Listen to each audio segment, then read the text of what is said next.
I've always believed the forest has its own memory. You can feel it if you know where to look, the way the wind moves through the pines, heavy with something older than any map. It waits, patient, watching you move through its veins. I used to think I understood it, that my years as a ranger meant I could read its moods, anticipate its shifts, predict its silences. But there's a reckoning in those woods that I didn't see coming, one sharper than any frostbite and colder than the dark water in the canyon pools. My name doesn't matter, not really, though for the purposes of this story, you can call me someone who has spent more nights listening than speaking. I'm 35. And I've walked miles through forests where sunlight touches the earth only in fleeting slices, and even then it feels borrowed. I work in a region locals avoid after dusk, a patchwork of dense firs, jagged cliffs, and caves hollowed with intent. People call it beautiful, but only when they've seen it during the day. At night, it becomes an entirely different world. I learned early on that the line between awe and fear in the woods is a narrow one. My first true encounter with that fear wasn't with a bear or a mountain lion. It was with the absence of life. I was 18, newly hired as a seasonal ranger, still wearing the wide-eyed confidence of someone who believed training and maps were enough. I had been sent to check a trail winding through a canyon where hikers reported disappearing packs, torn tents, missing food. The forest was silent when I arrived, too silent, the kind of silence that presses on your eardrums and makes your skin crawl. The trees were black silhouettes, but there was something deeper in the darkness, a rhythm that wasn't my own heartbeat. I remember the first sound clearly, a low, drawn-out exhale, as though the canyon itself were breathing. I froze, certain someone else was there, but when I called out, my voice felt small, swallowed instantly by the trees. I traced the sound with my flashlight, its beam cutting through the fog, and I saw it, a cave mouth I hadn't noticed on any map, yawning like a throat. Smoke or mist drifted from it, thin and curling, carrying a scent I can only describe as damp stone and decay. I stepped closer, and that breath, if that's what it was, shifted, retreating as though whatever it belonged to was sizing me up. I wanted to turn back, to return to the safety of the beaten path, but curiosity held me in place. Inside the cave, shadows moved against shadows, and I could swear they were aware of me. I didn't see anything, not really, but the hairs on my neck stood rigid, and every instinct I'd learned on the trail screamed at me to leave. I didn't. That night, I was fortunate. I found nothing tangible. No body, no tracks, only a thin smear of something on the rock that I convinced myself was mud. But even then, something in me shifted. The forest had acknowledged me. It had let me pass, but it had seen me. I didn't realize it then, but that was the first time the woods began teaching me, not through maps or ranger guides, but through a slow, insidious lesson in humility. I began noticing things, how certain trees leaned toward each other as though whispering, how branches snapped in patterns, not random but deliberate, how the mist gathered where the forest wanted it to. It escalated slowly, almost imperceptibly. The first time I heard a knock on the ranger station door at 2:17 a.m., I assumed it was a deer or the wind shifting loose branches. But the knock repeated, steady, deliberate, like someone counting. I peeked through the small window and saw nothing. No footprints, no silhouette. And then I smelled it, the same damp mineral scent I'd encountered in that cave years before. It pressed into my nostrils, a weight I couldn't shake. I told myself it was nothing, that isolation was playing tricks on me. I was wrong. Every time I tried to sleep, I felt it outside, pacing, waiting. My colleagues joked about the cabin ghost, but I saw its shadow once through the frosted window, just a fleeting shape, enough to twist my stomach with a fear no humor could ease. I began taking longer patrols, telling myself I needed more data, more awareness. But the forest started pushing back. One late autumn evening, while hiking a ridge trail, I came across a set of footprints, not human, not fully animal, large, deeply pressed into the damp earth with a gait that suggested it could move faster than a man and lighter than a deer. I followed them, curiosity grinding against caution, and they led me to a clearing I knew well. Yet in the center stood a new tree, young, impossibly tall, twisted, its bark blackened, dripping with resin that smelled of iron. At its base were deep gouges, claw-like but belonging to no creature I recognized. I didn't sleep that night. My mind raced, trying to rationalize. Fallen branches? A bear? Feral dogs? But the logic crumbled when I realized the gouges were too symmetrical, too intentional. The air felt watchful. The wind didn't move. It lingered, like a hand brushing the back of my neck. For the first time, I understood fear not as a reaction, but as a presence. It existed independently, surrounding me, with me merely inside its radius. It was during one of these patrols that I first saw it fully, a figure at the far edge of a meadow, massive, cloaked in shadow, moving with a deliberate slowness that defied any natural gait.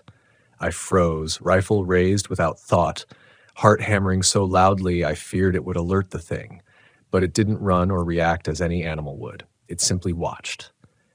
In that instant, I understood the stories. The missing hikers, the whispered warnings from locals, the people who returned with haunted eyes and trembling voices. There is a threshold in the forest, a line you cross where the world you know no longer applies. I had crossed it. Everything afterward was an escalation. Lights appearing in the tree line where no campers had gone. Footsteps circling the ranger station after I had checked the locks, certain of my solitude.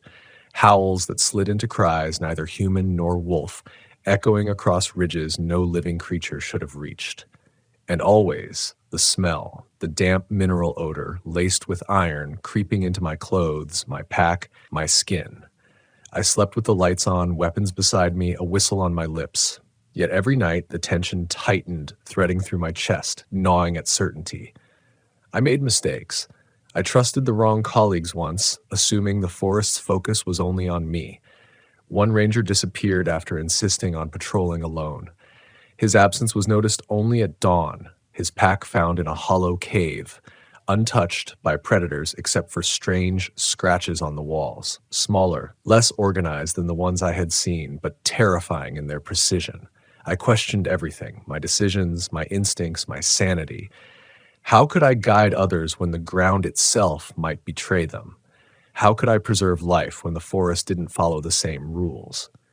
It's in those moments, when reason strains against instinct, that I learned my most important lessons. Fear is not weakness. Doubt is not failure. Every misstep, every ignored sign, the shifting mist, the unnatural stillness, the rhythmic sounds of something unseen, became a lesson carved into me. The forest does not forgive, but it teaches.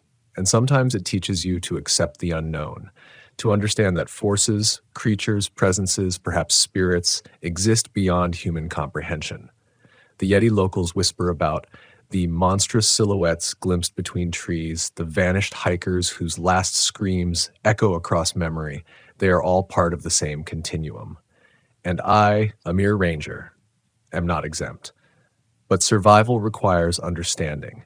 I've learned to move quietly, to listen with more than ears, to track more than footprints. The forest responds to awareness, to humility. I've watched wind shift to signal movement, traced subtle patterns in broken branches, in disturbed leaf litter. I've become attuned to it in ways that even I find terrifying. Because in the forest, seeing doesn't always mean understanding, and understanding doesn't always mean survival. And yet, despite everything, there is awe.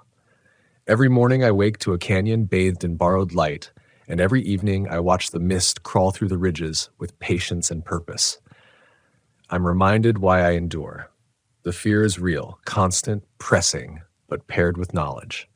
The forest is alive, not a backdrop to human stories, but a presence with its own rules, its own history, its own memory. I am part of it now, for better or worse. I cannot tell you I'm safe. I cannot tell you those who vanish are ever fully accounted for. But I can tell you I have survived, and in surviving, I have learned. The forest is not just a place of work or recreation. It is a teacher, a judge, and at times a predator.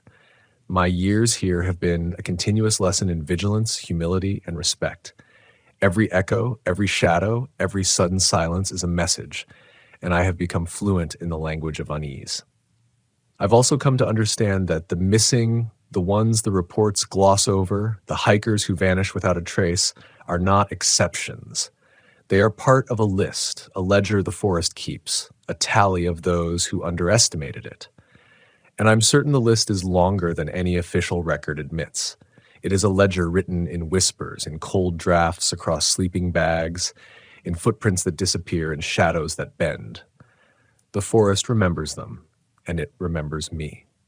It was late winter when the forest truly began to feel like a living labyrinth, as though each ridge and each creek had been rearranged in the night while I slept. I had been sent to a remote trail near the high ridge, one hikers rarely braved, to check reports of strange noises, low groans and howls that didn't match any animal I knew. The snow was thick, the kind that muffles everything but the sound of one's own breath. I trudged through it slowly, scanning for tracks, checking my radio, reminding myself that I was trained, capable, and prepared. But preparation only stretches so far when the unknown waits. The first sign that something had been there was subtle. A line of footprints in the snow, massive, uneven, yet unmistakably bipedal. I recognized them instantly from past reports and from old ranger journals that spoke in hushed terms of a creature some called a yeti. I didn't want to believe it at first. Not in a professional sense, not with my rational mind, but my instincts screamed that these prints were impossible, that nothing so large and coordinated should exist here. And yet, the evidence was undeniable. Deep impressions, claw-like marks along the edges, spaced for a stride that suggested a predator built for speed and silence in equal measure. I followed the trail, the crunch of snow under my boots echoing in the hollow quiet. And then I saw it, just a flash between trees. A hulking silhouette with shoulders wider than any man's, a face I couldn't fully make out hidden in shadow, watching me with an intent that was terrifyingly intelligent. I froze. My training, my confidence, my rational mind, all of it faltered under the sheer primal realization that I was being studied. I wanted to raise my rifle, call for backup, but even as I reached for the strap, the creature vanished. It didn't run, it melted into the trees as though the forest itself had swallowed it. I didn't sleep that night. My campfire burned low, throwing feeble light across the snow and tree line, but I could feel it beyond the glow. Every sound, the snap of a branch, the creak of ice, the whistle of the wind, was charged with intent. I convinced myself it wasn't real, that my imagination had stretched the shadows into something monstrous. Yet the next morning, the prints continued, deeper and fresher, leading not just across the snow, but toward the ridge I had been told never to climb alone. When I reached the ridge, I found a cave partially obscured by ice and rockfall. My heart sank. I had been here before, but not this far up, not this deep into the high canyon where the sunlight barely penetrated. Yet something had been waiting inside. I caught movement. A figure, hunched and enormous, watching from within the shadows. I called out, my voice low and careful, trying to assert authority as a ranger, but it didn't respond. It simply observed. The weight of its gaze pressed on me, a force that made my chest constrict. I wanted to flee, to leave the ridge and report back to the station, but I stayed, rooted by a mixture of fear and obsession. Over the next few days, my patrols became exercises in survival against something that existed in layers beyond comprehension. I tracked faint signs of movement at night, broken branches deliberately placed, flattened snow that suggested something had crouched and waited. One evening, I heard voices, low, human-like but wrong, distorted, echoing across the canyon walls. I called back, but the canyon swallowed my words, returning them warped and hollow. And then I smelled it again, the damp, mineral-heavy scent that had haunted me for years. It is impossible to describe fully, but it carries the weight of presence, the kind of smell that seems to imprint on your memory with permanence. The tension began to seep into everything. I caught myself hesitating before entering clearings, checking behind every tree for movement that wasn't there. listening to the wind as though it were carrying coded warnings. Even when colleagues came to check on me, I couldn't shake the feeling of being watched. The certainty that someone or something was tracking my every step. I tried to maintain normalcy, reporting routine observations, checking in via radio, performing my duties, but the fear became a quiet companion, coiled tightly in my chest, unrelenting. One night, while investigating a report of missing hikers near the base of the ridge, I stumbled upon an abandoned tent. The fabric was ripped, the poles bent as if by immense force. Inside, I found personal items scattered, maps, a water bottle, a journal. Nothing appeared to have been stolen, and there were no human-like tracks nearby. Yet, there was an oppressive silence, the kind that feels alive as though the forest itself had claimed the site. I spent hours examining it, my flashlight trembling in my hand, my breath fogging in the icy air. I knew something had been here, something large, intelligent, patient. And I realized then that the missing hikers were not accidents, not lost. They had encountered the same awareness, the same intelligence, and had been taken into the forest's memory, never to return. I learned something essential that night. Survival in these woods depends on more than vigilance. It depends on humility. The creature, or presence, was not hunting in the way humans do. It observed, it tested, it waited for missteps. My pride, my curiosity, my insistence on understanding every shadow and every sound, it could have been my undoing. Yet it was also a teacher.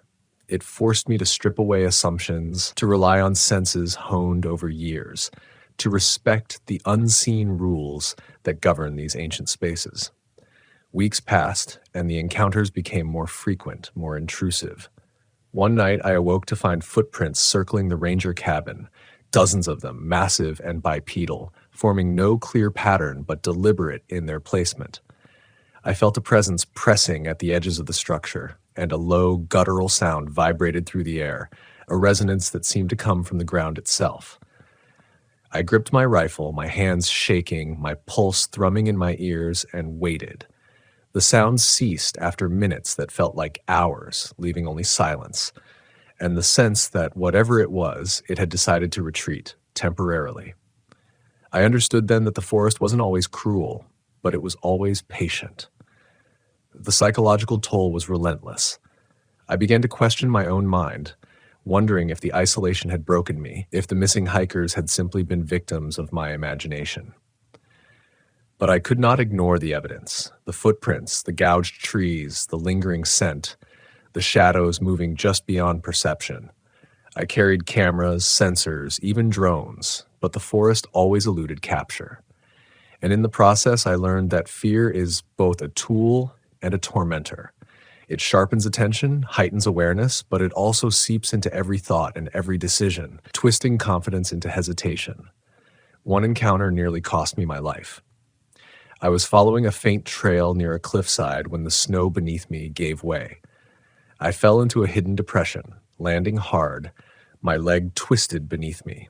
The forest was quiet in a way that made my panic rise. And then I heard it, the same low, measured sound I had tracked before. I tried to move, but the snow and ice trapped me, and I saw it clearly for the first time at close range. Its eyes reflected the moonlight, intelligent, patient, unblinking. It was enormous, its fur matted, its form both human and animal, and it watched me with a curiosity that was terrifying. I realized in that moment that I had trespassed, not just physically, but into its domain. My survival depended not on aggression, but on stillness, on submission, on respect. I waited. Every muscle coiled, every breath measured. After what felt like an eternity, it turned and vanished into the forest.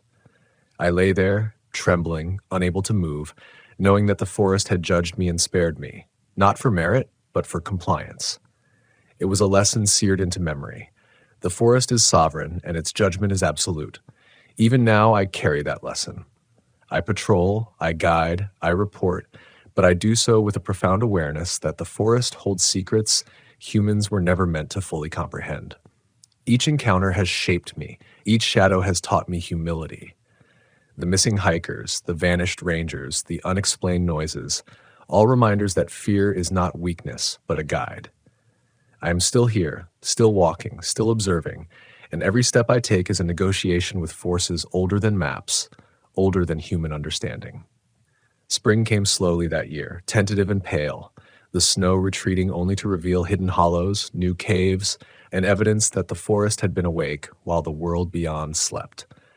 I moved cautiously along trails I thought I knew, my senses heightened by months of observation, by months of the forest teaching me in ways no handbook ever could. Every fallen log, every twisted tree, every patch of disturbed earth held a story, and I was learning to read them with a precision I never thought possible. One evening, as the sun bled into the horizon, I received a call from a local hiker reporting a lost companion. I grabbed my pack and headed toward the coordinates, my flashlight slicing through the dimming light, every step a conversation with the forest. By the time I arrived, I found a small clearing, the remnants of a campsite freshly abandoned. A fire pit still smoldered, smoke curling like fingers into the air, carrying the scent of pine and something else, something metallic, acrid, that made my stomach turn. Footprints led away from the clearing, some human, some impossible. Large, elongated, bipedal, but unlike any animal I could name. I followed them, careful not to spook whatever might be observing. The trail led me deeper into the canyon, toward a hollow where shadows pooled like ink, and there I saw it again.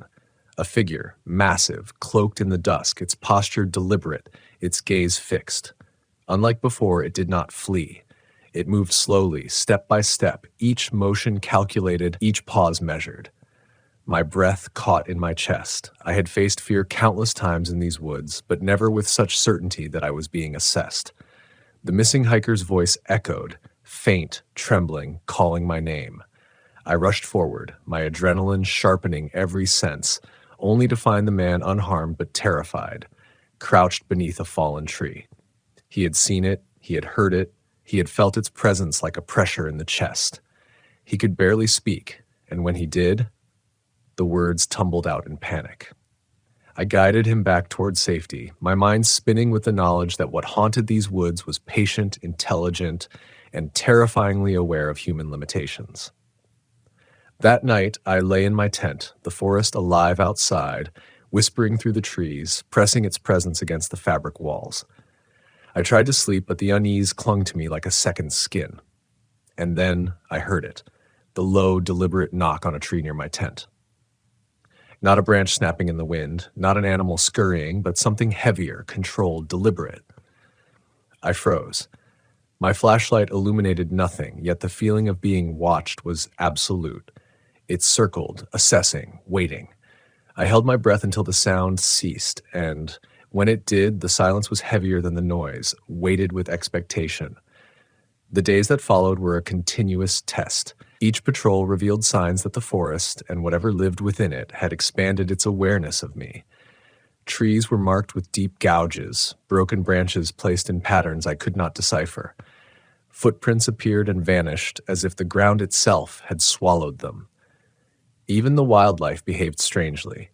Deer froze mid-step, birds fell silent, and a crow perched high above would follow me for miles, watching, waiting. I felt the forest's patience, its long memory, its capacity to hold grudges or lessons far beyond my understanding. One night, near the mouth of a cave I had previously avoided, I came face to face with it again. The creature. This time, I saw the details. It was taller than any man, its limbs muscular but elongated, its fur matted and dark with patches of frost. Its face, though partially obscured, held something recognizably intelligent.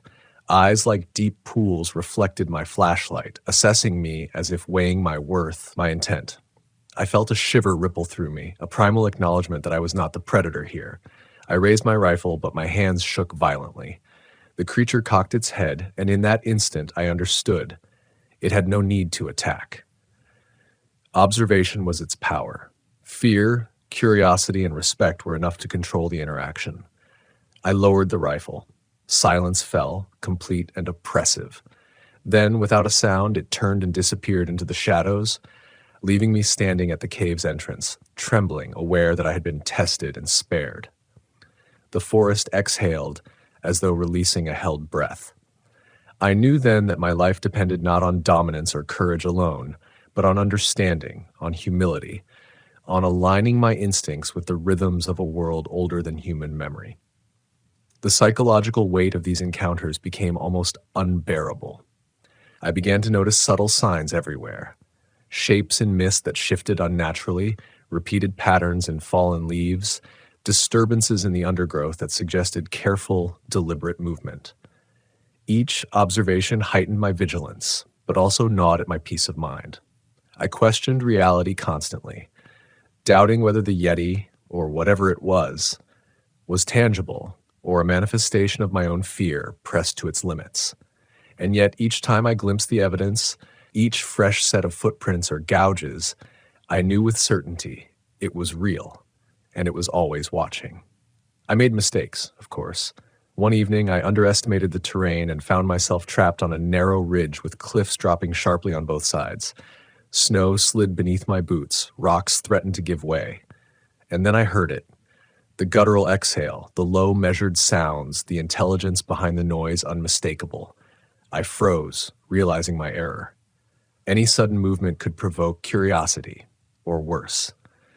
The presence waited, patient, reminding me that I was not in control, that I never had been. Only through stillness, awareness, and respect could I survive. Weeks later, I returned to the ranger station, exhausted, carrying evidence, stories, and a profound awareness of my own fragility. Colleagues noticed the change in me, the way I spoke with caution, the way my eyes scanned the shadows even indoors. I shared my reports carefully, aware that official acknowledgement would be minimal, the missing hikers and rangers often dismissed, the strange occurrences written off as accidents or hallucinations. Yet I knew the truth. The forest keeps its own ledger. The missing are recorded in ways humans cannot perceive, and I, having survived its scrutiny, had been added to it in a different way. Marked by knowledge, marked by respect, marked by understanding that fear is both a weapon and a teacher. Every patrol, every night alone in the deep woods reinforced the lessons. Fear is immediate, visceral, a heartbeat away from panic. Awareness is methodical, precise, a tool that separates survival from disaster. Humility is essential, the recognition that some forces, creatures, presences, memories exist beyond human comprehension and cannot be dominated or tamed. The missing hikers, the vanished rangers, the whispers carried by the wind, they are all part of the forest's memory, its unspoken law. I have seen it, felt it, survived it. And yet there is beauty intertwined with terror. Watching the sun rise over a canyon rim after a night of tense vigilance is a reminder that awe and fear exist on the same spectrum. Every shadow has its story, every gust of wind its message. Even the creature, terrifying as it is, embodies a lesson in patience, intelligence, and the unfathomable reach of nature.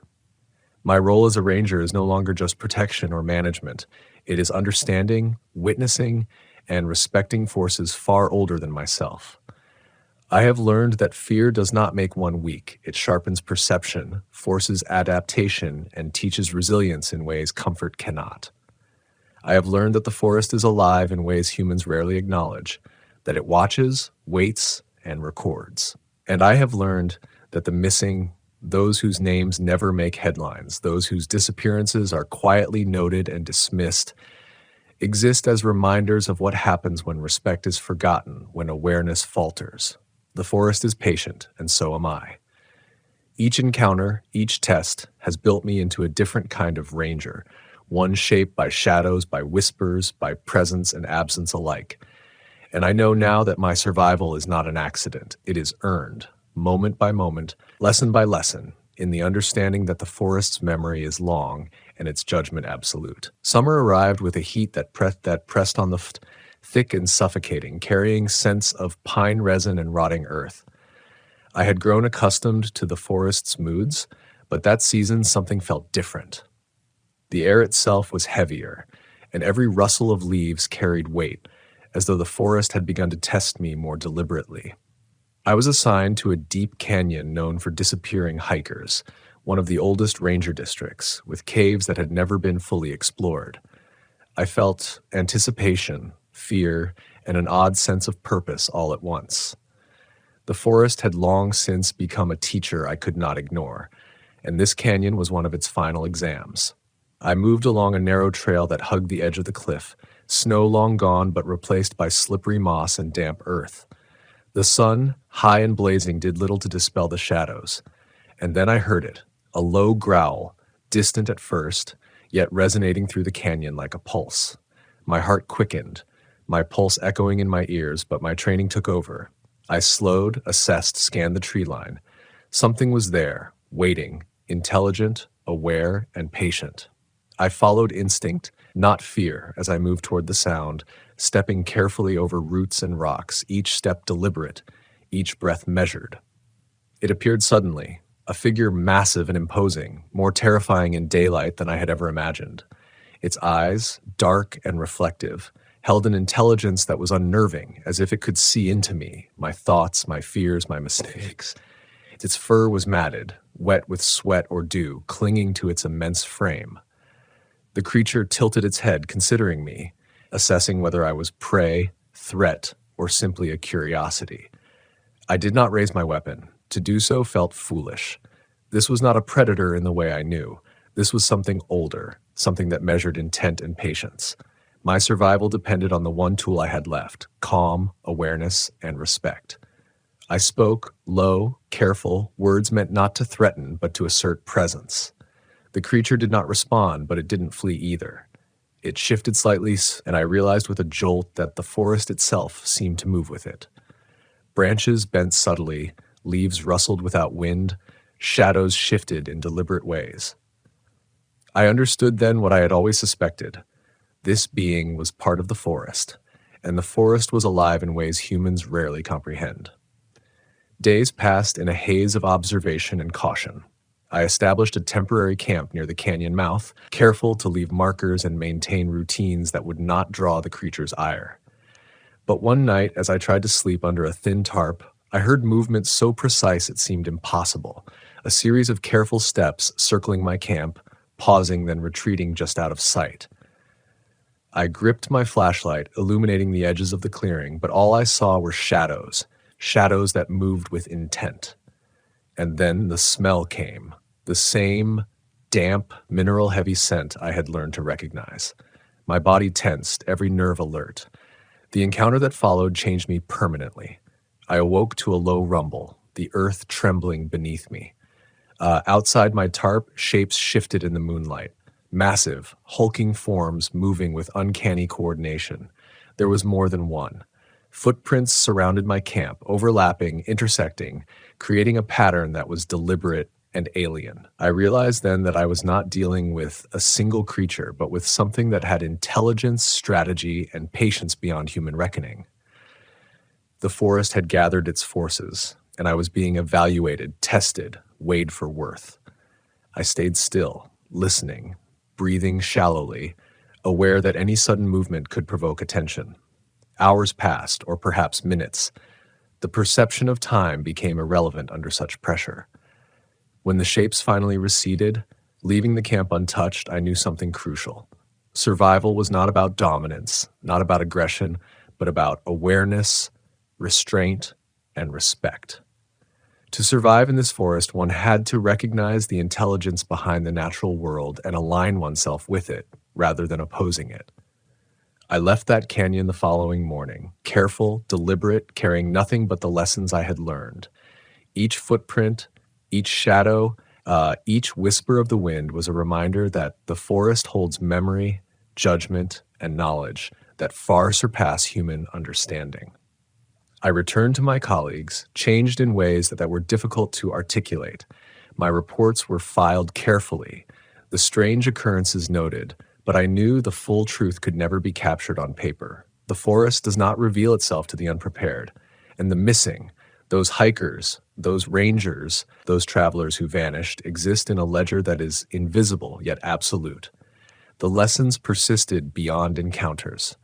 Even in moments of safety, when I was miles from the forest, the experiences shaped my perception. Shadows in the corner of a room, echoes in quiet halls, patterns in clouds or rustling trees, they all carried the weight of memory, the awareness that the forest's gaze can reach beyond physical boundaries.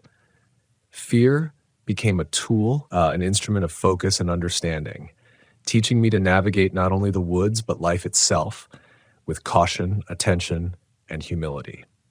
I have come to understand that the forest's memory is long, far longer than human lifespans, and it does not forgive negligence. Those who vanish do so because they fail to respect the unseen patterns, the intelligence embedded in every leaf, every stone, every shadow. And I, having survived repeated encounters, carry a responsibility, both as a ranger and as a witness, to honor that memory, to act with humility, to remain vigilant, and to recognize the profound fragility of human reason in the face of forces beyond comprehension. Even now, years later, I return to the forest as often as duty allows, knowing that the presence I encountered still watches, still evaluates, still exists beyond the limits of human understanding. I walk trails with care, with awareness, attuned to the subtlest shifts in light, sound, and air. I teach younger rangers the lessons I have learned, though they often do not fully grasp the depth of the forest's intelligence. I have come to accept that some truths are ineffable, that some forces are beyond explanation, and that survival is as much about respect and observation as it is about skill or courage. The missing hikers, the vanished rangers, the whispers in the wind, they are never far from my thoughts. Their absence serves as a constant reminder that the forest's memory is enduring and precise.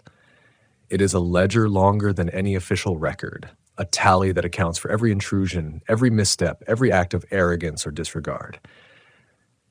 I have walked that ledger carefully, reverently, and survived to tell its lessons. And yet there is awe intertwined with fear. Every sunrise over a canyon rim, every rustle of leaves in the wind, every echo of movement in shadowed creeks reminds me that the forest is alive, intelligent, and ancient. It is both beautiful and terrifying, nurturing and exacting, patient and relentless.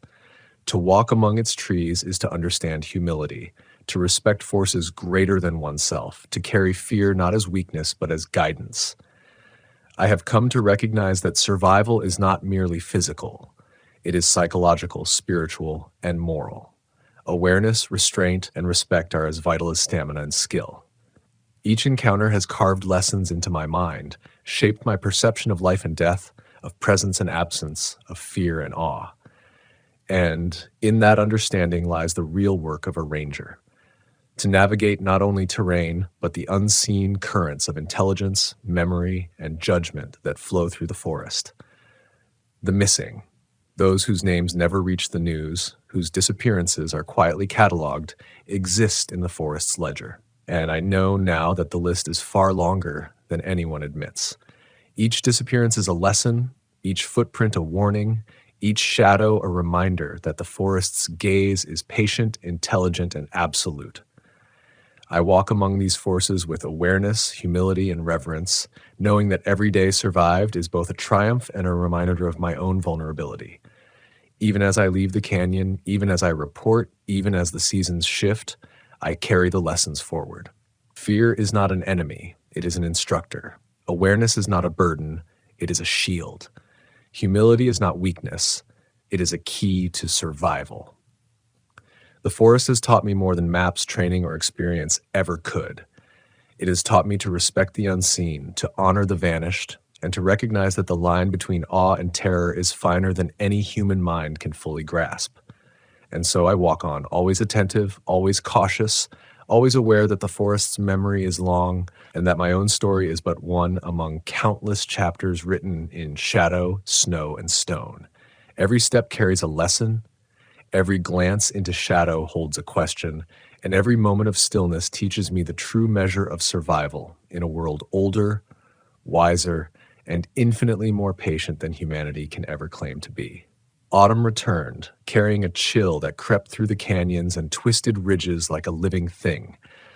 I moved along the trails with a practiced vigilance, my senses tuned to every shift of wind, every subtle vibration in the earth, every whisper of movement in the shadows.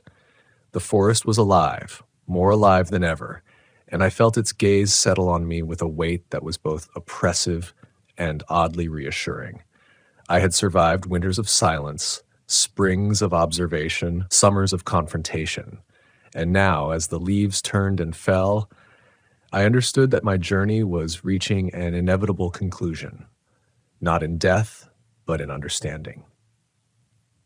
That night, I found myself at the edge of the canyon where I had first seen the creature in daylight, where the trails twisted into hidden hollows and the shadows seemed to breathe.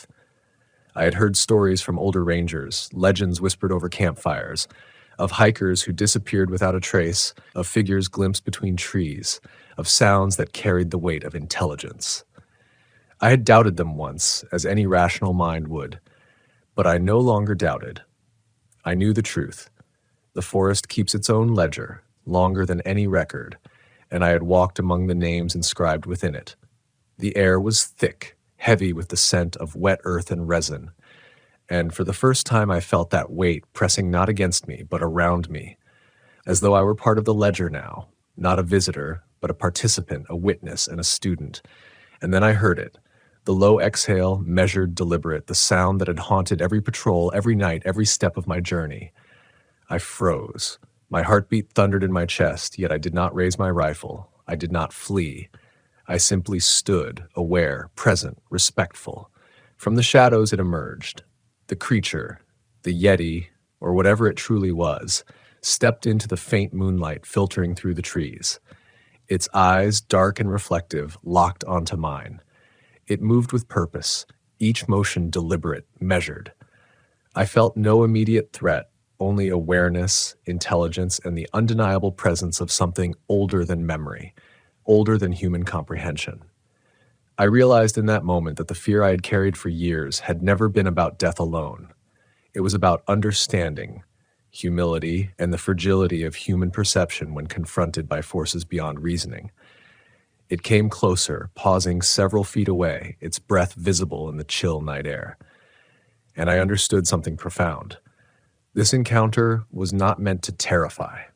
It was meant to teach. All the nights of unease, the footprints, the sounds, the vanished hikers and rangers, they were all part of a narrative I was now permitted to witness, not as a victim, but as a student. The forest had tested me, pushed me to my limits, and now, in this quiet confrontation, it acknowledged my presence, my respect, my survival. I spoke, my voice low, calm, deliberate, acknowledging its existence, its intelligence, and the long history of this canyon. I told it I had seen the ledger, that I knew the names, that I understood the lessons, and in response it tilted its head slowly, deliberately, as though accepting my words, or at least my recognition. Then, without a sound, it stepped back, dissolving into the shadows from which it had emerged, leaving me alone in the clearing, trembling, aware that I had passed some threshold I could neither name nor fully comprehend. That night I sat beneath the stars, listening to the wind through the ridges, understanding for the first time that fear and awe are not opposites, but companions. Fear sharpens perception. Awe teaches humility. The forest does not reward arrogance, but it allows reverence. The missing hikers, the vanished rangers, the countless whispers of the unknown, they exist as reminders of the forest's memory, its patience, and its judgment. I have survived because I learned to move with awareness, respect, and presence. In the weeks that followed, I continued my patrols, but something fundamental had shifted. I no longer sought confrontation.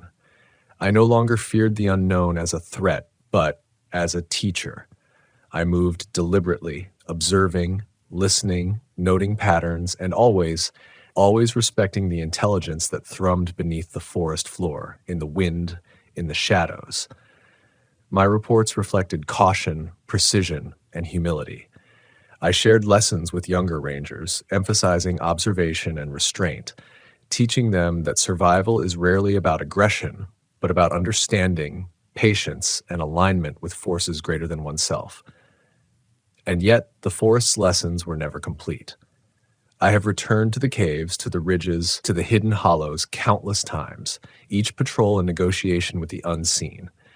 I carry the knowledge of those who vanished, their absence a weight I cannot forget. I have walked the edges of reason and terror, and I have survived not through luck, but through attention, humility, and awareness. Every rustle, every shadow, every echo carries meaning, and I have learned to interpret it. The forest has taught me something deeper than survival alone. It has taught me that human reason is fragile, that fear is a guide, and that respect is the truest form of protection. Those who vanish do so not because the forest is cruel, but because they fail to see, fail to listen, fail to understand. I have learned to see, to listen, to understand, and in doing so I have earned a measure of grace, a chance to walk among shadows, to witness forces beyond comprehension, to exist in a balance between awe and terror. Even now, I feel the gaze of the forest. I sense the presence, the intelligence, the memory that stretches through time and space, recording every step, every sound, every human misstep. And I accept it. I do not fight it. I do not dismiss it. I do not underestimate it. I move with care, with awareness, with respect. And in that acceptance, I have found a kind of peace, terrifying, humbling, but profoundly instructive. The missing hikers, the vanished rangers, the unacknowledged whispers of the forest. They are never truly gone. They exist in memory, in warning, in lessons carved into the land. I carry those lessons with me every day, every patrol, every moment. They remind me of fragility, of vigilance, of humility. And they remind me that survival is not merely physical. It is awareness, it is respect. It is a willingness to acknowledge forces beyond comprehension. I have learned that awe and terror are inseparable. Fear is the forest's teacher, and its lessons are precise, deliberate, and enduring. Each step I take is measured, each glance into shadow carries awareness, each moment of stillness is an exercise in patience and respect. I have survived encounters that would have broken others, not because I am stronger, but because I have learned to move in harmony with the forest's intelligence, to honor the missing, to respect the ledger, and to walk deliberately along the edge of the unknown. And so I continue. I patrol, I observe, I teach, I live with awareness. I am a witness, a guardian, a student of forces older than human memory. The forest is patient, intelligent, and unyielding, but it also allows those who move with respect to endure. Fear is not weakness, it is guidance. Awareness is not burden, it is protection. Humility is not surrender, it is survival. The missing, the vanished, the whispers. They are a reminder that the ledger is long, longer than anyone admits, and that survival is not entitlement, but earned through understanding and respect. I have walked among shadows, faced presence beyond comprehension, and returned. I have learned, I have survived, I have carried the lessons forward. And every step I take, every shadow I observe, every moment I endure is a testament not only to the forest's enduring intelligence, but to the capacity of humans to adapt, to respect, and to endure in the face of forces far greater than themselves. The forest waits, patient and eternal, its ledger ever growing, and I walk within it, aware, attentive, respectful, forever changed, forever vigilant, forever learning. I shouldn't still hear the sound of digging, but I do. Even now, after years of pretending I left the job on my own terms, after telling every therapist that the noise I wake up to is just memory misfiring, I can hear it under my floorboards at night. Slow, methodical, metal on packed earth, like someone is trying to claw their way to the surface 1 inch at a time. And the worst part is that every time it happens, I freeze. Not because I think something's coming for me, but because I'm terrified it's someone I failed to bring back. I used to be a forest ranger in the Four Corners region. High desert, canyons, abandoned mining routes stretching like veins under the rock. It was the kind of assignment you only took if you wanted isolation. The kind of place where your radio crackles from interference that isn't supposed to exist, where you can shout your name and hear it answered more than once. People assume rangers sign up because they love the outdoors. For me, it was because I was running out of places where my mistakes didn't follow me. There was a boy, 16, who went missing on my watch years before I got transferred. Never found him. I told myself I changed forests because I needed a fresh start, but that's not true. They moved me because I couldn't sleep without checking the tree line every half hour, convinced he'd walk out of the dark with dirt in his teeth and ask why I left him. My new post was supposed to be quiet, a wide stretch of sandstone and piñon forests where the biggest threats were heat exhaustion and the occasional mountain lion. But the locals like to talk about old mining tunnels buried under the wilderness, sealed shafts, collapsed entrances, and one tunnel rumored to go deeper than anything the old prospectors ever dug. The stories weren't in any official archive. They were told in bars and gas stations by people who refused to look at you while they talked. They said the tunnels weren't abandoned. They were covered. Back then, I didn't believe in folklore. I didn't believe in anything except getting through each shift without another disappearance. The first sign that something was wrong came from the sound. Not the digging, that came later. This was different. I was sweeping the eastern ridge high above a canyon that dropped 200 feet straight. No trails down there, no reason for anyone to be at the bottom. The radio was quiet, wind barely moving, and then it came, this low, muffled thump under my boots, like something huge shifting far beneath the surface. I remember kneeling down, pressing my palm to the rock. It felt warm. It was the middle of winter. I stood up fast, more annoyed than scared at that point. Heat pockets happen, rock expands, the ground makes noises. That's what I told myself, even though my instincts, the same ones that had kept me alive on rescue operations, told me to leave the ridge immediately. I stayed because I didn't want to start imagining things again. I'd spent too long trying to convince everyone I wasn't unraveling. That night, the dreams came back. Only this time, they weren't about the boy I lost.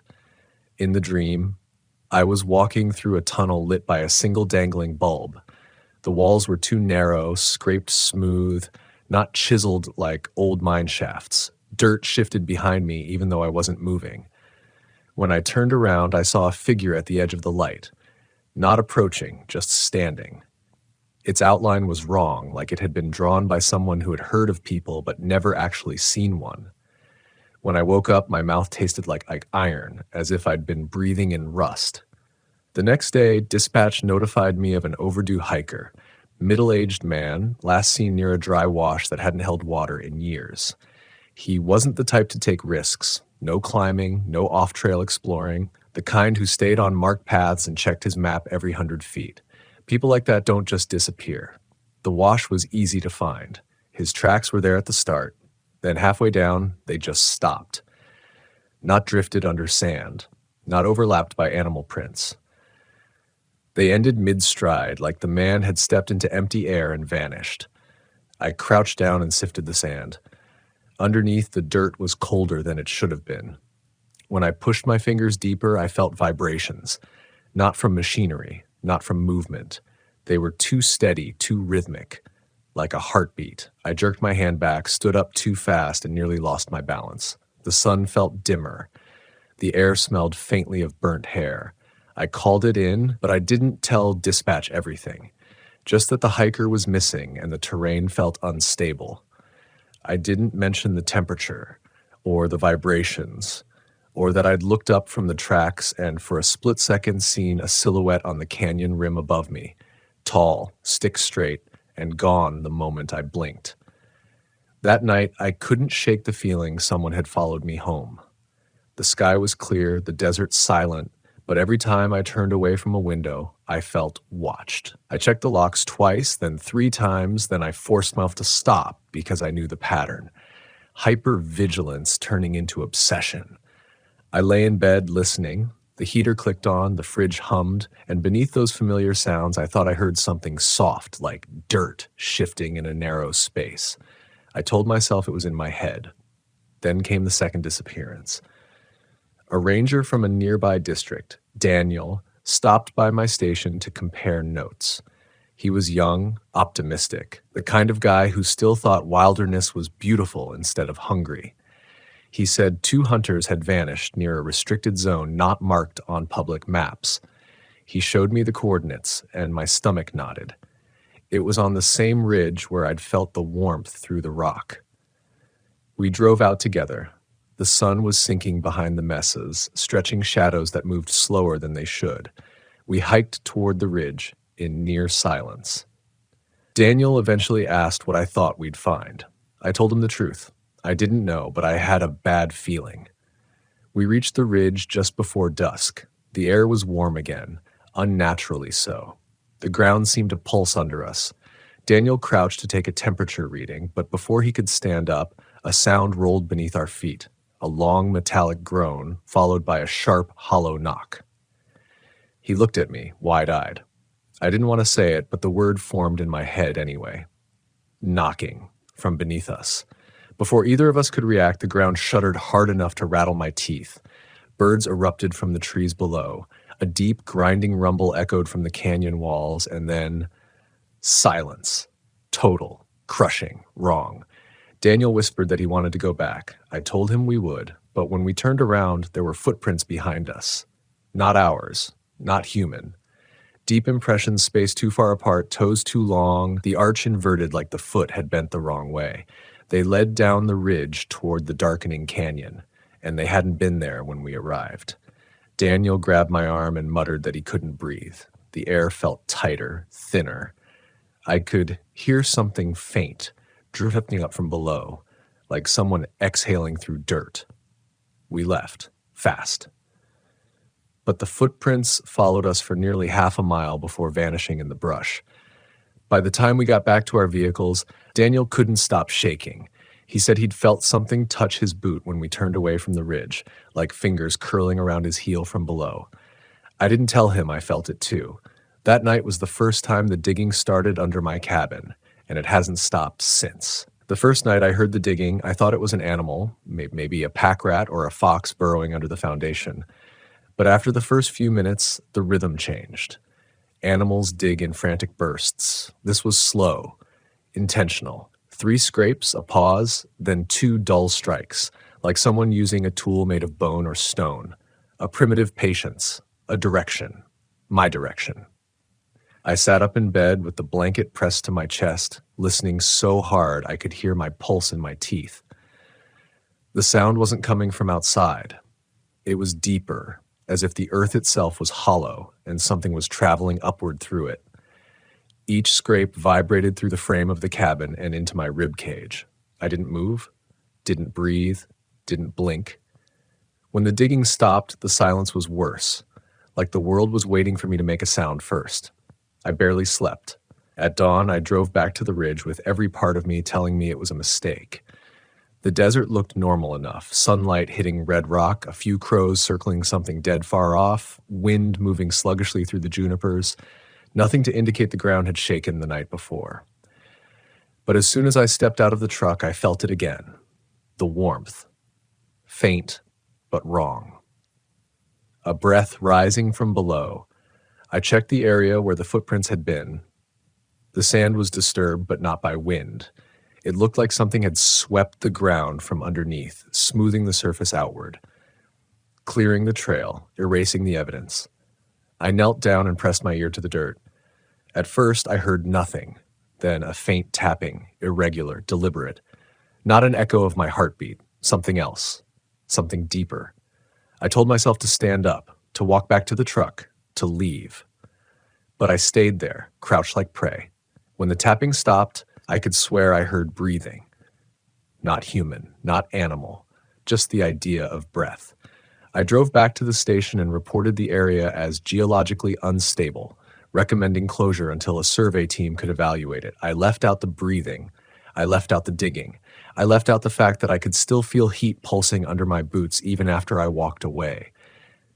Rangers don't get to report something under the ground is watching. A day later, Daniel went missing. No distress call, no radio contact, no footprints leaving his cabin. It was like the night we went to the ridge was the last time he'd been part of the world. Search teams came, dogs came. They found nothing, not a fiber of his clothing, not a hair, not a blood stain. The only thing they found was his boot, one of them, in the middle of the trail leading toward the restricted zone. Upright, perfectly placed, no scuff marks, no drag marks, like his foot had been pulled straight down out of it. The soil around the boot was disturbed from below. Under the surface, the dirt was warm. I stared at that boot longer than I should have. It was Daniel's. I remembered him tapping the toe of it nervously on the ridge. I remembered him asking if I thought someone was trapped under there. I remembered telling him no, because at the time the idea of something buried alive seemed worse than any alternative.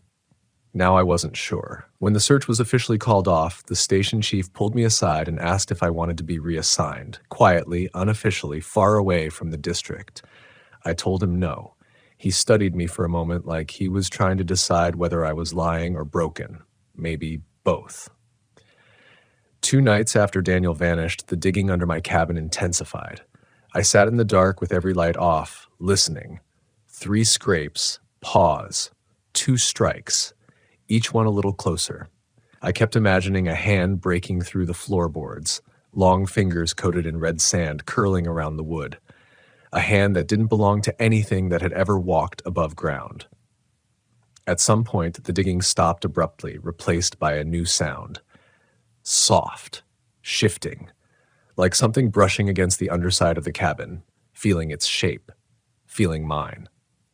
I pressed my back against the wall, trying to be silent, but the wood was warm where it touched me, as if heat were rising from directly below my spine. I don't know how long I sat there. Hours, maybe more. The sound eventually faded. When it did, I felt colder than I had any right to be. The next morning, something waited outside my door, a line of footprints. Not the twisted prints from the ridge. These were human, bare, deep like the feet had been heavy with water or mud. They circled my cabin once, then ended at the window near my bed, where the glass was fogged from the inside even though the heater hadn't been on. The prints led nowhere else. No trail in or out. Someone or something had come out of the darkness, walked around my cabin, stood under my window, and left without disturbing a single blade of grass beyond that perfect ring of prints. I checked the locks. They were still latched. I checked the door frame. No signs of forced entry. I checked under the cabin. The dirt there was fresh, loose, shifted upward like something had burrowed to the surface, waited, and gone back down. Heat radiated from the soil. I barely made it back to the station before my hands started shaking. My supervisor asked if I was okay. I told him I had a mild fever. He believed me because my face was pale and I couldn't stop sweating. A few hours later, dispatch reported another disappearance. This time it wasn't a hiker or ranger. It was a whole family. 2 parents, 1 teenage daughter. Their SUV was found parked neatly off a service road. All doors open, engine off, no sign of struggle, no scattered belongings, no tracks leading away. The only prints were the daughter's, small shoe prints, size 5, leading a few feet toward the brush and then stopping. Under the soil where her tracks ended, the ground was warm, and for the first time something new, the faint smell of sulfur. The kind of smell you shouldn't encounter in dry desert wind. I volunteered to check the area alone. I told dispatch it was easier to examine the small details without a group trampling the scene. That was true, but the real reason was worse. I had the feeling someone was trying to separate me from the others, and some part of me, some damaged, exhausted part, wanted to know why. I followed the faint impressions of the tracks deeper until the wash opened into a small clearing. It looked ordinary until I stepped into it. Then the temperature dropped so fast I could see my breath. In the middle of a desert afternoon, wind died instantly. The air thickened. And as I knelt to touch the soil, something moved under my fingertips. Not just shifting, moving, like muscle under skin. I jerked my hand back as silhouettes appeared between the trees at the edge of the clearing. They were tall, thin, unmoving. Their shapes wavered like heat mirages, even though the air was freezing. I blinked, and they were gone. But the clearing wasn't empty. A hole had appeared where there hadn't been 1 second before. A narrow shaft, 2 feet wide, edges unnaturally smooth. No tool marks, no erosion, just a perfect circle dropping into darkness so complete it felt alive. Warm air flowed from it in slow, steady breaths. I stared into that dark throat of earth, listening. Far below, I heard scraping. 3 scrapes, pause, 2 strikes, the same rhythm from under my cabin. And then something unmistakable, a voice, my name. spoken in Daniel's voice, but distorted, stretched, wrong. I stumbled back, heart pounding so hard I nearly passed out. The hole pulsed once, like something inside was shifting upward. The ground under my boots trembled. Then the voice called my name again, but this time it sounded like the boy I lost all those years ago. I ran. I didn't look back. I swear the ground followed me. I didn't realize I was bleeding until I got back to my truck. My palms were raw, torn open by the rocky ground from grabbing at anything that would help me run faster. My legs shook so badly I could barely press the brake pedal. I just sat there with the engine off, breathing like I could outrun something that wasn't supposed to exist above ground. I kept expecting the earth beneath the truck to pulse, to shift, to open. It didn't. Not then. But the silence wasn't comfort. It felt like something was thinking, listening, waiting for me to move again. I drove back to the station, headlights carving through the desert dusk. Every shadow looked wrong. Every outcrop felt like it was watching me pass. By the time I reached the gate, my hands had stopped bleeding, but my mouth was dry with the taste of dust and iron. The same taste as the dream tunnel, the same taste as the clearing. The station was quiet, too quiet. The radio at the front desk crackled softly, and for a moment I heard what sounded like breathing through static. Not wind, not interference. Breathing. Slow, wet, close. I reached for the radio to shut it off, and the moment my fingertips brushed the mic, the breathing stopped. Then the radio clicked 3 times in rapid succession. 3 clicks. Pause. 2 clicks. Scrape, scrape, scrape. Knock, knock. I froze in place. My brain fought to rationalize it. Faulty equipment, crossed signals, maybe even some geological anomaly interfering with the channel. I'd heard all of those excuses before, given them myself. But the radio wasn't malfunctioning, it was mimicking. I stepped back slowly, reaching for my sidearm, but before I touched the grip, something else crackled through the speaker. A voice. A man's voice. Daniel's voice. But it was wrong. Higher in pitch, stretched at the edges like it had traveled through a mile of stone before reaching me. It said my name. Not a question. A command. I shut the radio off so fast the mic swung sideways and slammed into the desk. I couldn't stay inside the station, not with the walls so thin and the floors so close to the dirt. I stepped outside into the cold air. The sun had almost set, a thin red line melting behind the mesas. The shadows of the pines stretched across the ground like fingers. I leaned against the railing, trying to slow my breathing. I could feel my heartbeat in the cuts on my palms. I told myself I needed sleep, food, time to think without fear poisoning every thought. But something else nagged at me. A smell, faint, out of place. Sulfur. Like the clearing. I followed the scent across the lot toward the supply shed, an old metal structure used for storing cast-off gear. The door was slightly ajar, even though I remembered locking it earlier.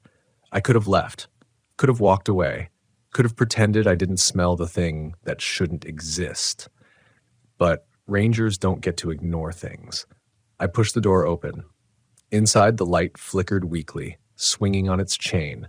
Equipment lined the walls. Ropes, crampons, lanterns. A stack of retired radio units. Nothing unusual, except for the footprints on the floor. Bare, human-sized, coated in fine red dust.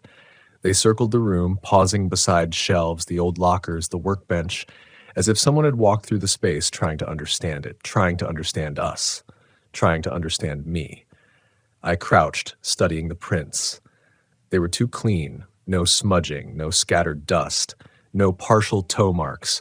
Whoever or whatever made them had stepped perfectly, like a marionette guided by strings, each movement precise and intentional. I followed the prints to the far corner where they stopped abruptly beside an old first aid cabinet. The cabinet door hung open inches. Inside, the shelves were empty, all except for something resting in the middle. Daniel's ID badge. I stared at it for a long time, waiting for my brain to offer some explanation. It didn't. Daniel hadn't been anywhere near the station since the night he disappeared. No one had retrieved his badge. It should have been in his cabin or his truck. Instead, it was sitting here, carefully placed, displayed. The shed suddenly felt too small, too close to the ground. The smell of sulfur thickened, mixing with something else. Dirt. Damp dirt. Freshly turned. I stepped back. The floor bulged slightly under my boot, not much, just enough to show it had been disturbed from below. Something had tunneled under the shed. It had come up. It had watched me from beneath the station. And now it was leaving things for me to find. I grabbed the badge and backed out quickly, nearly slamming into the metal door as I exited. The moment I stepped into the open air, I felt a wind that hadn't existed seconds earlier. Warm. Rotten, like exhaled breath. The shed door creaked softly behind me. I didn't turn back. Not that night. I drove home with every light in the cabin blazing. I locked the doors, closed the blinds, check, double check, triple check. Then I sat on the floor with my back to the bed, hands trembling. I held Daniel's badge and stared at the cracked photo behind the plastic. He was smiling in it. Full, easy smile. Not the tight, frightened expression he'd worn the night we found the footprints near the ridge. I stayed awake until exhaustion forced me to lie down. The world outside was silent, completely still. Too still. Silence meant it was listening. Around 3 a.m, something tapped against the window. Not a knock, a tap, light, curious. The way a child might test the strength of a toy. I didn't get up, didn't look. Another tap, closer, directly above my headboard. The glass vibrated softly, and for a moment I swore I saw the outline of fingers through the curtains. Long, thin shapes sliding downward. I didn't breathe. The tapping stopped. Silence resumed. But then a whisper through the vent. A voice so slow and gravelly, it felt like it was being spoken through mouthfuls of earth. It said my name. The tone wasn't threatening. It was inviting, like it was trying to convince me of something, trying to coax me into answering. I covered my ears, but the whisper wasn't coming from outside. It was inside the walls, traveling through the metal ductwork. The house felt like a throat. The whisper stretched longer, bending my name into a shape no human mouth should form. I wanted to scream, to run, but terror held me still, pressing me into the mattress. Then, as suddenly as it had begun, the whisper ended. The cabin shifted just slightly, like something large had moved under the foundation. The heater shut off, the air grew hot, unnaturally so. And then came the smell. Sulfur, rot, wet fur, blood, all of them layered together, pushing through the vents like a warning or a promise. I don't know when I fell asleep. I only know that when I woke up, the house was cold again. Too cold. Frost lined the inside of the windows, even though the morning sun was already burning the horizon. I checked under the bed, checked every lock, every window, every shadow. Nothing. But when I stepped outside, I saw it immediately. More footprints. Bare. Human-shaped.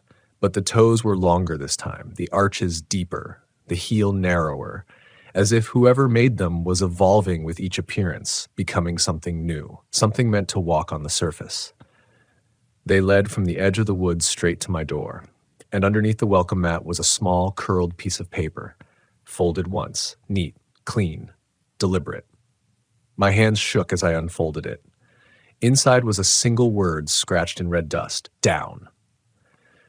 That was the moment I realized something that should have been obvious long before.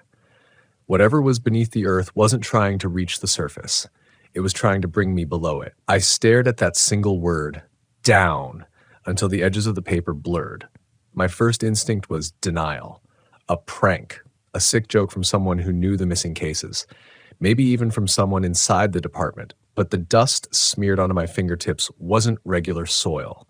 It was warm. Too warm to have come from anywhere on the surface at dawn. I dropped the paper like it had bitten me. The desert around my cabin looked normal, birds calling faintly from the pines, a distant gust sweeping sand across the road, nothing unusual, nothing threatening. But beneath all that, I could feel a pressure, a vibration so faint it was more like a memory of movement than movement itself, like something far below was waking up, stretching, waiting for me to react to the message on the paper. Down. I didn't want to go anywhere near the ridge again. Every part of me screamed that the ground was thinner there, that the earth was skin and whatever lived beneath was pressing its face against it. But rangers respond to messages even when they come from impossible places. especially when they come from impossible places. I drove slowly, scanning the tree line every few seconds. The engine felt too loud, like the noise was announcing me. I kept imagining shapes running parallel to the truck just beyond the pines, matching my speed without sound. I didn't dare look long enough to see if anything was actually there. When I reached the ridge, the air was wrong again. Warm where it should have been freezing. Still where it should have been windy. The canyon below sat in shadow, darker than it should have been for the time of morning, as if the ravine was swallowing the light instead of reflecting it. I stepped out of the truck and immediately tasted sulfur on my tongue. Someone, or something, had been there. Recently. The faint footprints were back, but these weren't circling me. They led forward toward the same area where Daniel and I had heard the underground knocking. The footprints were human-shaped again, but stretched, distorted, like someone walking on the tips of their toes, but not human toes. Longer, curved downward, almost claw-like. I followed slowly. Every step felt heavier than the last. The ground seemed to soften under my boots, not like sand, but like something shifting beneath a thin layer of skin. I could swear I heard something breathing beneath me, steady, deep exhalations echoing through stone. The footprints ended at the clearing. But the clearing wasn't the same. The hole had widened. No longer a 2-foot shaft, now nearly 4 feet across, perfectly circular. Smooth. Impossible. The edges weren't cracked or disturbed as if widened by machinery. They looked grown, expanded, as if something inside wanted more room to come through. Heat rolled upward in lazy waves, a sickly warmth that carried a smell like rotting wood submerged in water, the kind of smell you only encounter in places that have never seen daylight. I knelt at the edge and held my breath, listening. At first, nothing. Then, scrape, scrape, scrape, pause, knock, knock, directly beneath me, close enough that I felt the vibration through my bones. I flinched backward so fast I nearly lost my footing. Sweat trickled down my back despite the unnatural heat. My hands trembled, and the cuts on my palms reopened from gripping the edge too hard. The digging continued for a few seconds, then silence. And then a voice rose through the shaft. Not Daniel's. Not the boy I'd lost years ago. This one was mine. My voice. Calling my name in my exact tone, the same cadence, the same breath, the same strain I used when calling out during search and rescue protocols. I stumbled away from the hole, shaking my head violently. No, that wasn't possible. That wasn't me. That was something pretending to be me, something that had listened long enough, watched long enough, studied long enough to mimic. But it wasn't perfect. There was a delay before the breath, a thin scrape at the start of each word, a quiet sound like fingernails dragging along stone with each syllable. I'm not ashamed to say I ran, but the desert followed. As I sprinted toward the truck, the ground trembled with a subtle rhythm, not enough to break the surface, just enough to let me know something was pacing me underground, moving with me, following me like a wolf tracks prey. By the time I reached the truck, the tremor stopped, dead stop, like it was letting me go, or letting me think I'd escaped. I slammed the door shut and peeled away, gravel spraying behind the tires. But even inside the truck, I wasn't alone. The vents blew warm air, warmer than they should have. When I turned the fan off, the air kept blowing. Soft, damp, breathing. I nearly drove off the road twice. By the time I reached the station, my heartbeat felt like it was punching through my ribs. Inside, the air was cold again. Safe. Or I thought. The moment I stepped in, the lights flickered. The bulbs dimmed to a sickly yellow tint, then pulsed once, like a heartbeat. Then the radio in the corner clicked on by itself, not static this time, not breathing, not a voice. Music. A faint, warbling melody like an old music box buried in sand. Slow. 2 notes, pause, 2 notes, pause. Then a series of tones that didn't belong in any human-made structure. They were too resonant, too deep, like they were echoing through a cavern. I reached for the radio, hand shaking, intent on shutting it off. But before my hand made contact, the station door opened behind me. I spun around, reaching for my sidearm. No one was there. The door was open, swinging slightly. The area outside was empty, but the wind that moved through the doorway carried a smell: sulfur, burnt hair, and something else, something wet. I stepped outside with the gun drawn. The dirt around the station was disturbed. A trail of footprints circled the building, bare, elongated, uneven. They led toward the back, then stopped at the generator shed. The door to the shed was wide open. The generator itself, a massive unit bolted into concrete, was humming softly and moving, just slightly, rocking. Something was under it. I approached slowly, feet crunching on gravel. The smell grew stronger with every step. My breath caught in my throat. The gravel beside the generator rose. Not much, just a small swell, as if something beneath was shifting through the earth like liquid. The gravel rolled like sand over a breathing chest. Then a whisper drifted up through the stones. My name again. Not mimicked this time. Different, lower, hungrier. The gravel bulged once, then collapsed inward, sinking into a small depression. And from that depression, something began to push upward, a finger. Pale, too long, coated in red dust, curving at the joint like it had been bent wrong. It twitched, searching, tapping the air like it was learning how to move. Then another finger, then another. The ground cracked softly, half widening like a mouth preparing to speak. Something was climbing up, not frantic, not desperate, confident. I stepped back, boots crunching too loudly, and the fingers froze. They angled toward me like antennae sensing warmth. The ground pulsed.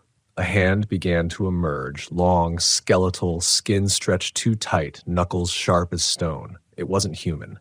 I knew that instantly, but it wanted me to think it was. I raised my gun. The hand retreated instantly, these slipping down into the earth like a spider fleeing light. The gravel flattened, the bulge vanished. Silence returned. I didn't wait. I ran back into the station and slammed the door, locking it, bolting it, dragging a filing cabinet in front of it for good measure.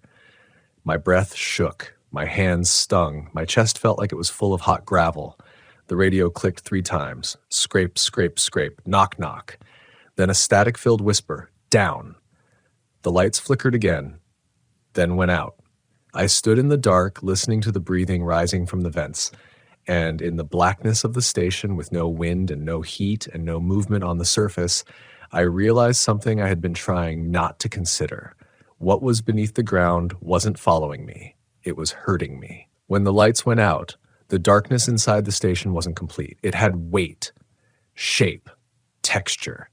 The kind of darkness that feels alive, like it's moving just slightly, rearranging itself around your body.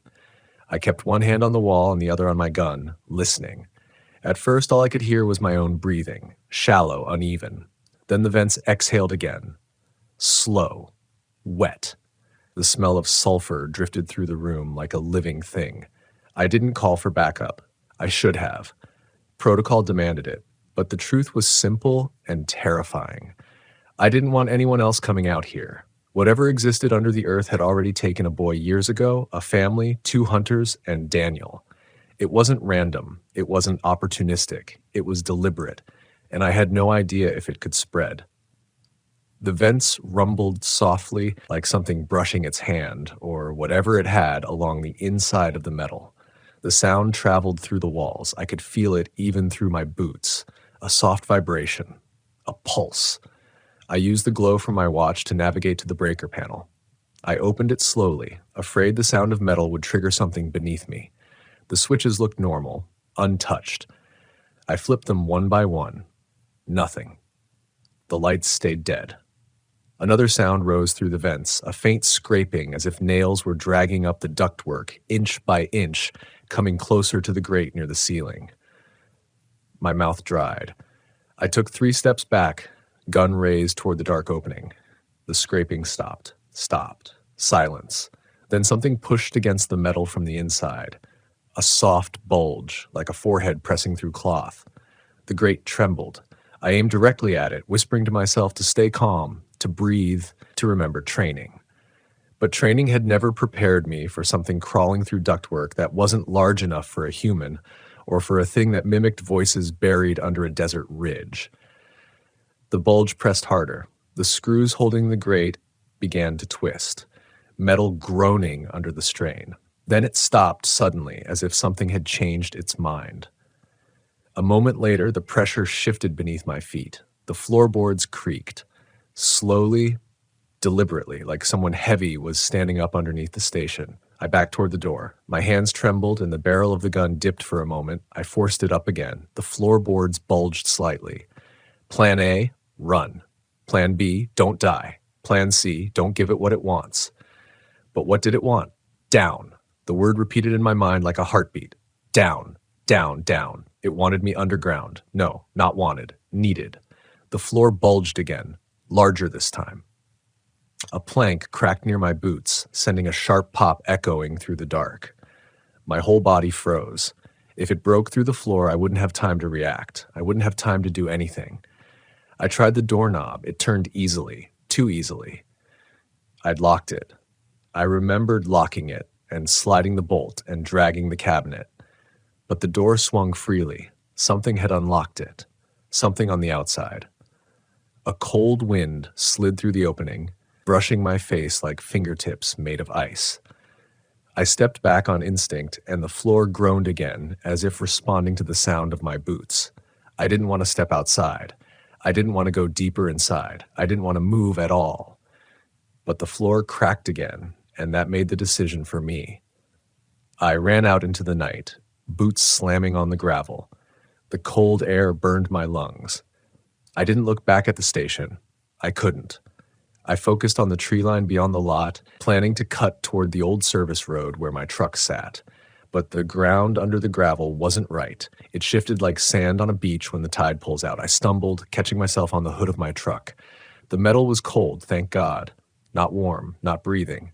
I yanked the door open, jumped inside, jammed the keys into the ignition, and turned. The engine coughed. Once, twice. Then died. I tried again. Nothing. No click. No turn, no noise. The battery was fine this morning. The alternator had never failed. Something had killed it.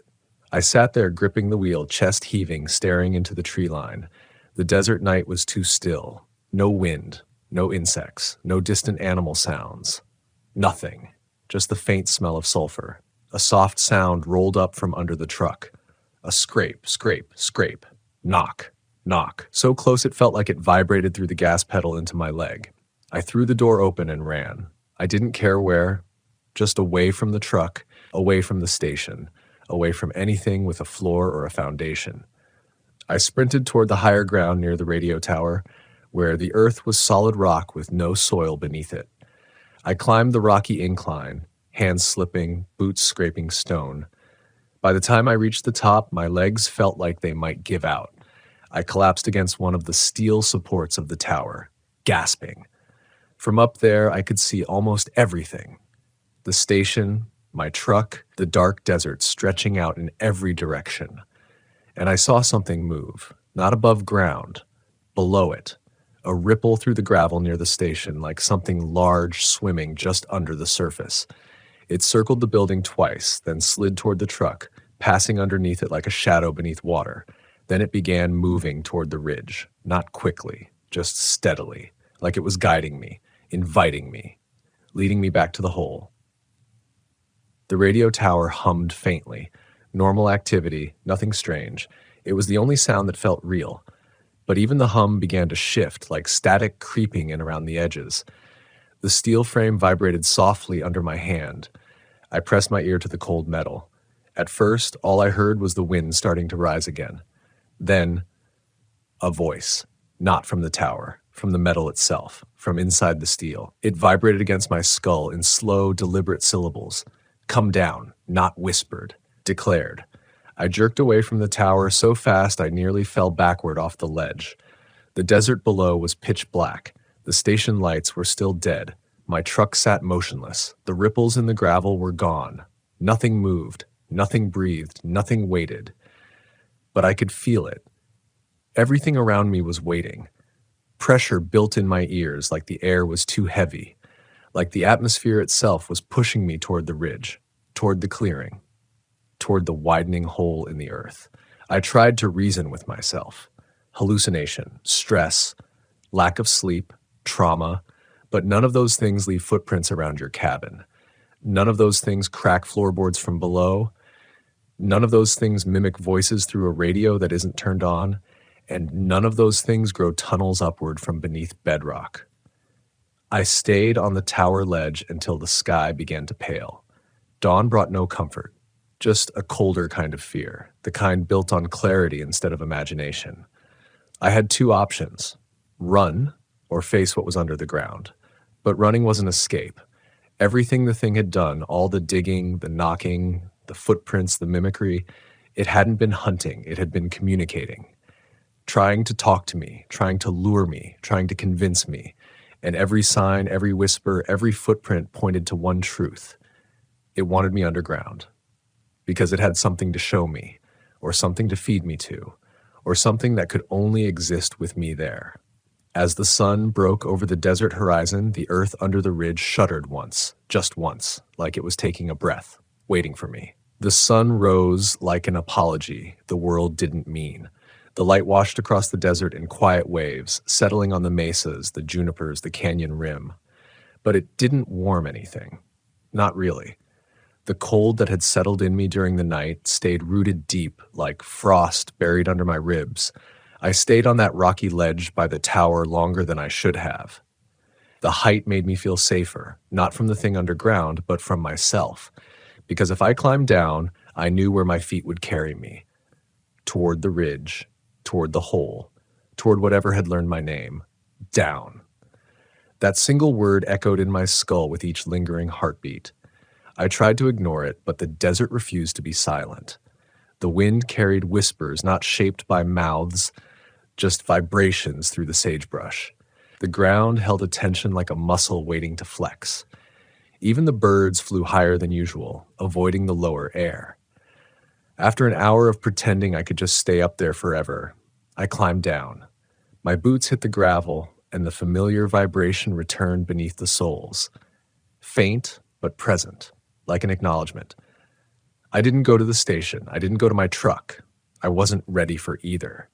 Instead, I walked in circles around the tower, trying to think like a ranger again, trying to put the nightmare into boxes that made sense. Ground instability, underground caverns, gas emissions causing hallucinations. But then I remembered the hand emerging beside the generator, the fingertips bending, listening, the flawless footprint circles around my cabin, the way the vents had breathed. No geological anomaly does that. Eventually, I forced myself toward the station. The door was still wide open, though I'd closed it during the night. The filing cabinet I'd dragged in front of it had been pushed aside, neatly, gently, as if moved by someone who didn't want to damage it. I stepped inside cautiously, gun drawn. Silence. Absolute. The lights were still dead. The heater silent. The faint scent of sulfur barely detectable, like it was fading. I checked every room, every closet, every inch of the floorboards for cracks. Nothing new. The bulge under the office floor had flattened again. The vent grate was still loose, screws twisted halfway out. Something had been in here, recently. But it was gone now, or hiding below. I backed out, unable to stand the stillness. I walked to the truck, avoiding the gravel spots where I'd felt movement. The driver's side door hung open, though I had slammed it shut during the panic. The engine was still dead. On the hood, pressed into a thin layer of dust, were handprints. 4 of them. Long, human-shaped, but with too many joints. My gut twisted. I wiped them off with my sleeve, as if erasing the evidence could erase the truth. That thing, whatever lived under the earth, had studied me. It had watched me sleep, watched me panic, watched me run. It had mimicked voices. It had left messages. And now it was tracking me like a shepherd tracks livestock. I couldn't stay above ground, not with no truck and no station power and no colleagues left to trust. I knew where I had to go. The ridge, the hole, down. But I refused to go unprepared. I scavenged the supply shed for anything useful. Old flare gun, extra ammo, 2 rope coils, 3 glow sticks, and a salvageable lantern. The footprints inside the shed were still there, their patterns clearer in the morning light. They looked almost human, except for the way the weight fell on the toes, like the thing walked forward while leaning down toward the ground, always listening for something beneath it. I ignored them as best I could. With my gear loaded into a pack, I started walking toward the service road that led to the ridge. The desert was quiet except for the crunch of my boots. Every dozen steps or so, I felt the faintest tremor beneath me, like underground footsteps moving parallel to mine, not following, pacing, matching me. It knew where I was going. Halfway up the ridge, I heard something behind me. A whisper of gravel shifting. I spun around, gun raised. Nothing, just the empty desert stretching behind me. Then the ground where I just stepped swelled upward an inch and settled again, like something brushing close to the surface. I walked faster. When I reached the clearing, the heat hit me first. The kind of heat that rises off asphalt in midsummer. It shimmered above the hole, bending the air like glass. The hole was wider again, 5 feet across now. A perfect circle. Too perfect. No collapse, no irregularity. It didn't look dug out. It looked opened, like a widening pupil. The heat rising from it made my skin damp. My lungs felt thick, as though the air was full of vapor. I crouched at the edge and lowered a glow stick. It fell a long time. Too long. I never heard it hit bottom. Another gust rose from below, warm, humid, smelling of wet stone and something organic, something alive. Then I heard them, footsteps, not above, below, slow, measured, coming closer. My instinct screamed to run, to leave, to call someone. But who could I call? What could I even say?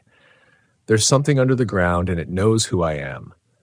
No one would believe it. Hell, I barely believed it. But the heat intensified and the smell strengthened, and then something moved far below. A shape, a pale arc of movement, like a limb bending where no joint should be. My breath shuddered out of me. A voice rose with the heat, not one voice, two. One was the boy I lost years ago. The other was Daniel, and both of them spoke in unison. Come down. The sound didn't echo up the tunnel as much as it crawled up it, dragging itself along the air. My stomach turned. My eyes watered. My knees nearly buckled. The voices continued. We found something. We saw something. We need you. The pitch shifted on the last word, cracking like bone under pressure. I stepped back from the edge, shaking my head. No, that wasn't them. That was mimicry, a bait, a lure.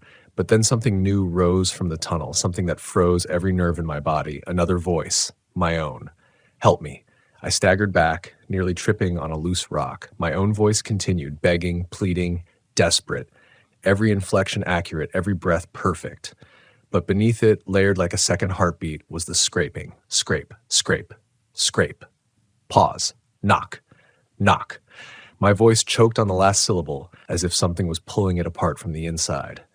I stood there on the ridge, caught between instinct and horror and duty and absolute nausea. And then another sound rose from deep within the hole. Breathing.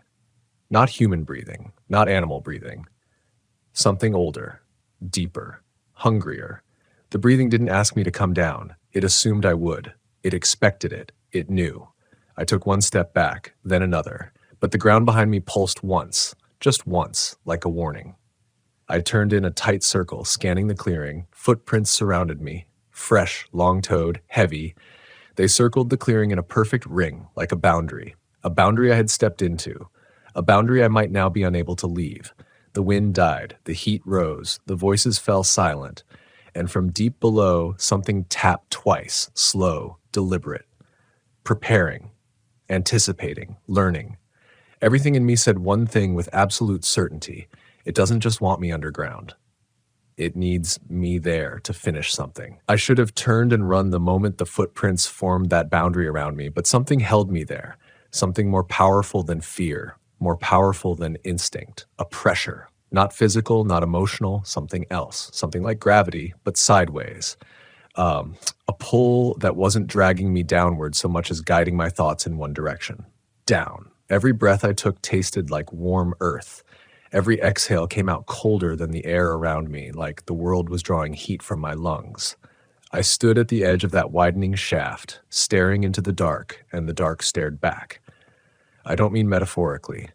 Something was looking up at me. I couldn't see it clearly, not with the shifting heat waves rising from below, distorting everything like a mirage. But there was movement. Slow, fluid, pale in a way that wasn't really color. the way deep-sea creatures glow in absolute darkness. I took a step back, but the ground behind me pulsed again. Not enough to knock me off balance, just enough to remind me I wasn't alone. The air shimmered, my ears popped, the vibration crawled into my teeth. Then something happened that broke the last thread of rationality I was clinging to. The voices returned, but not from the hole, from behind me. I turned slowly, terrified of what I'd see. There was nothing, just footprints, a ring of them. And beyond that, the desert. But the voices kept coming, soft, urgent, layered. Daniel, the boy I lost, my own voice, all whispering one thing, don't go. The words didn't match the thing underground, the mimicry, the coercion. These weren't lures, they were warnings, and they weren't distorted. They sounded real, human, alive.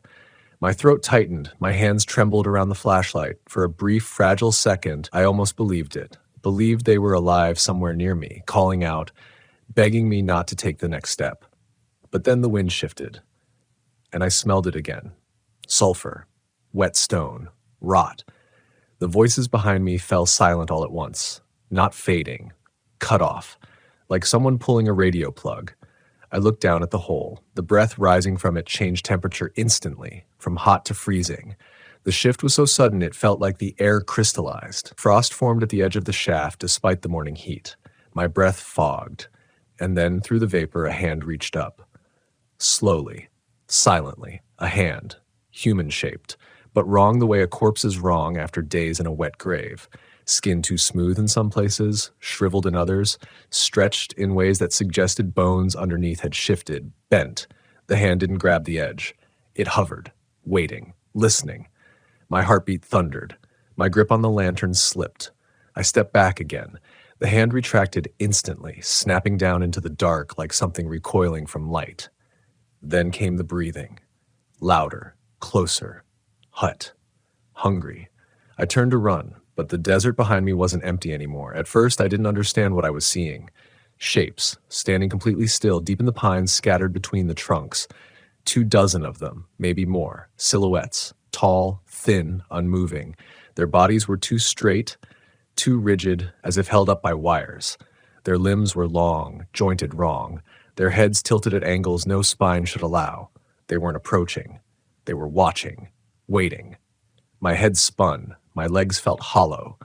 For a moment, I honestly couldn't tell if they were real or hallucinations born from terror. Then one of them took a breath.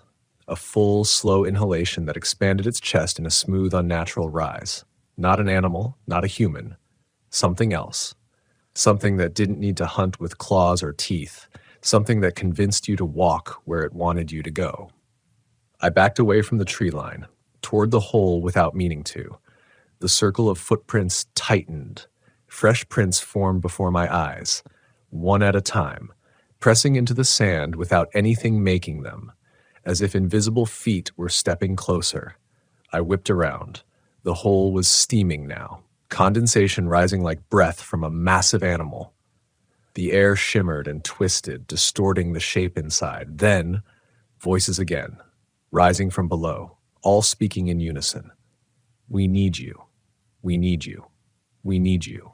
Not pleading, insisting. The ground pulsed under me. I didn't think. I ran. Not toward the station, not toward the road, not toward safety. Toward the canyon, the opposite direction of every survival instinct I'd ever been taught. I sprinted along the edge, boots sending pebbles scattering hundreds of feet down. My lungs burned. My legs ached. The desert blurred around me. I didn't dare look back. But I heard it.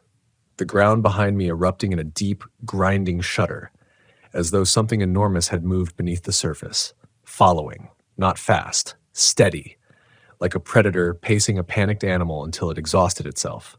I reached a narrow switchback trail leading downward into the canyon. I didn't want to go into any place with walls, any confined space, but it was better than being on the open ridge where the earth was thin. I descended fast, gripping the sandstone for balance. Sweat stung my eyes. My breath rasped out in choked bursts. The deeper I went, the colder the air became. Not natural cold. Cold like an open freezer filled with old meat.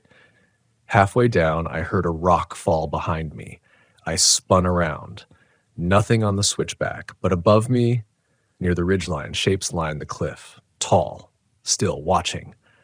Their silhouettes didn't sway with the wind, because there was no wind. The air felt suffocated, dead. The canyon was too quiet.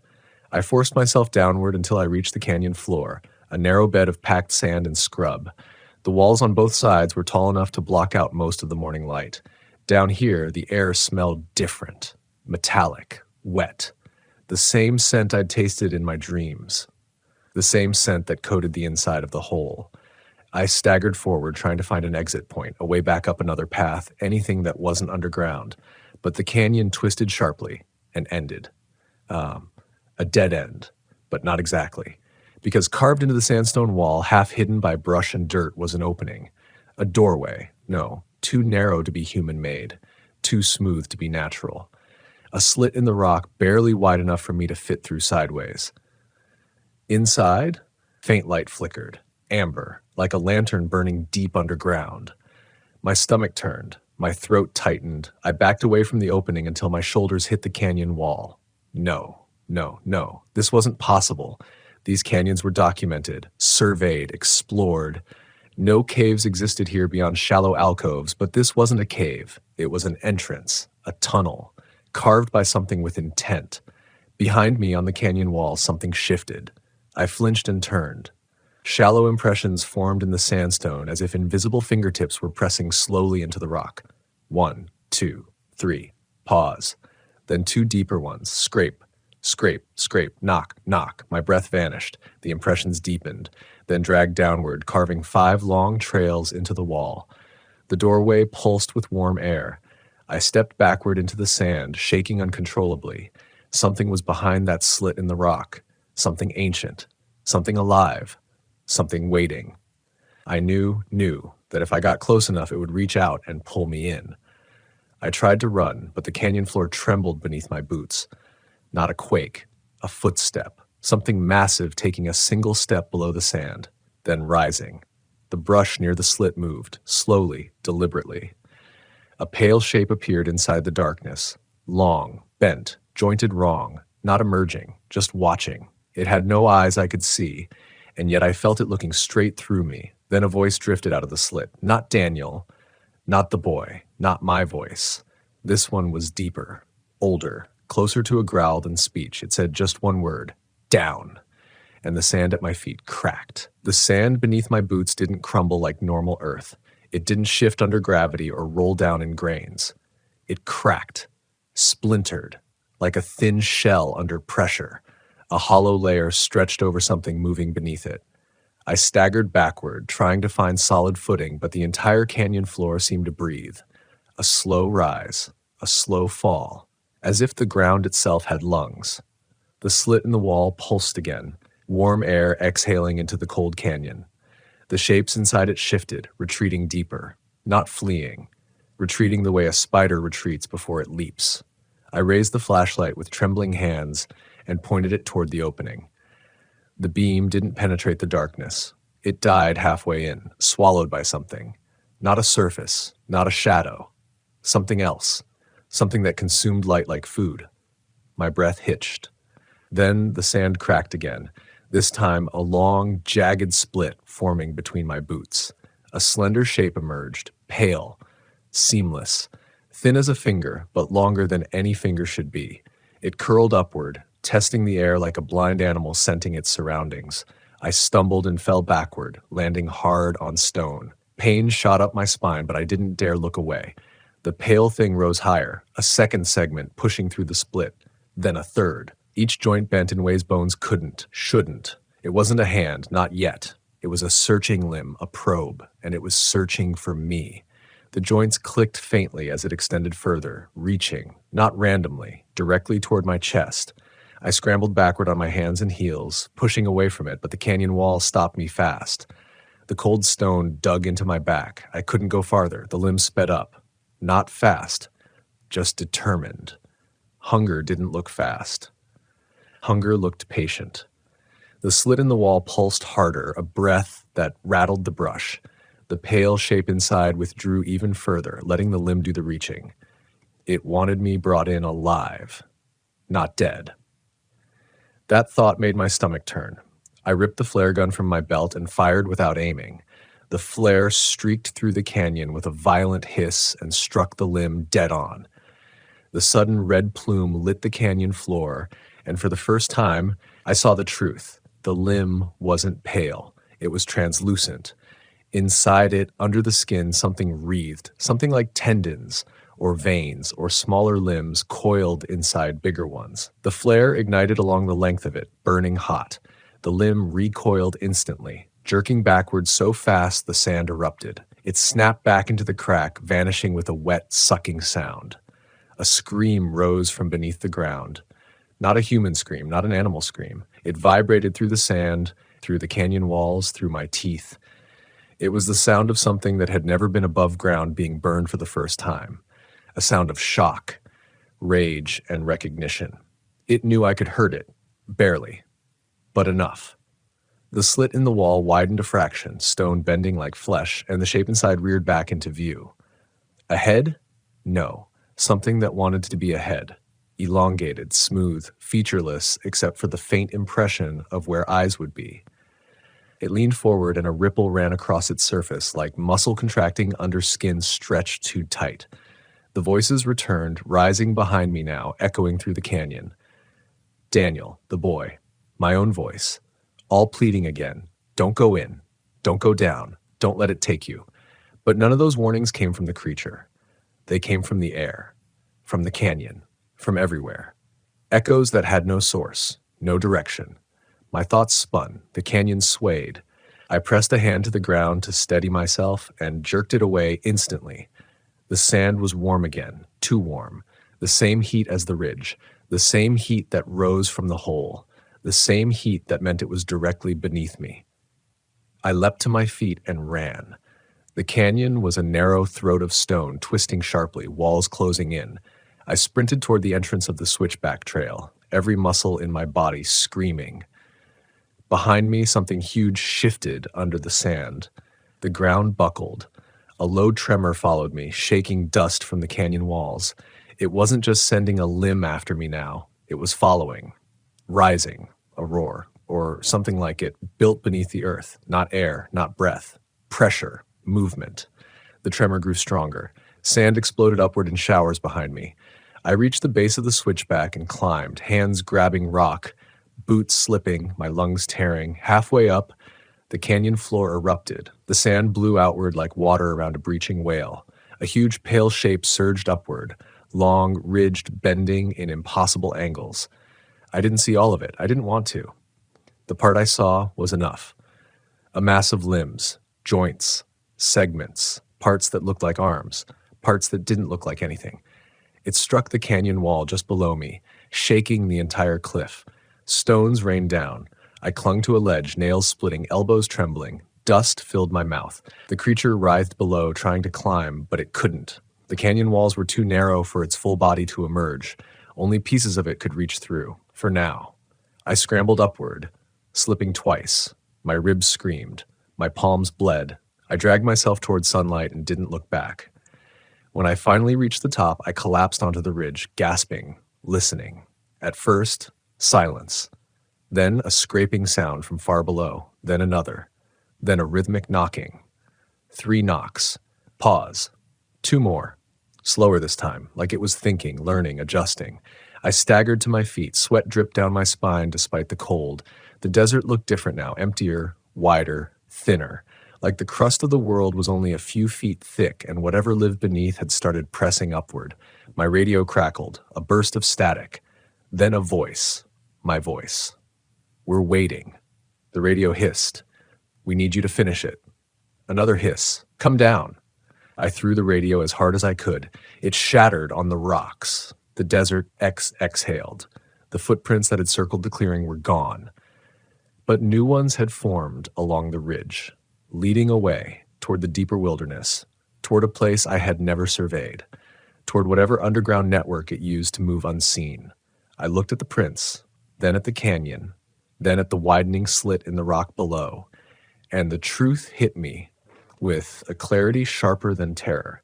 It wasn't hunting me, it wasn't chasing me, it was guiding me, driving me, pushing me towards something larger, something buried deeper, something ancient and awake.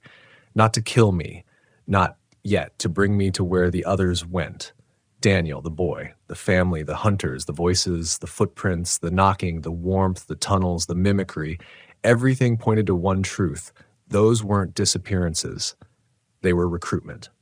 And I was next. The new footprints led east, toward a part of the wilderness we never mapped. No trails, no campsites, no geological markers, just a stretch of dead flat land where nothing grew, where compasses spun slightly and radios lost signal for reasons no technician ever succeeded in explaining.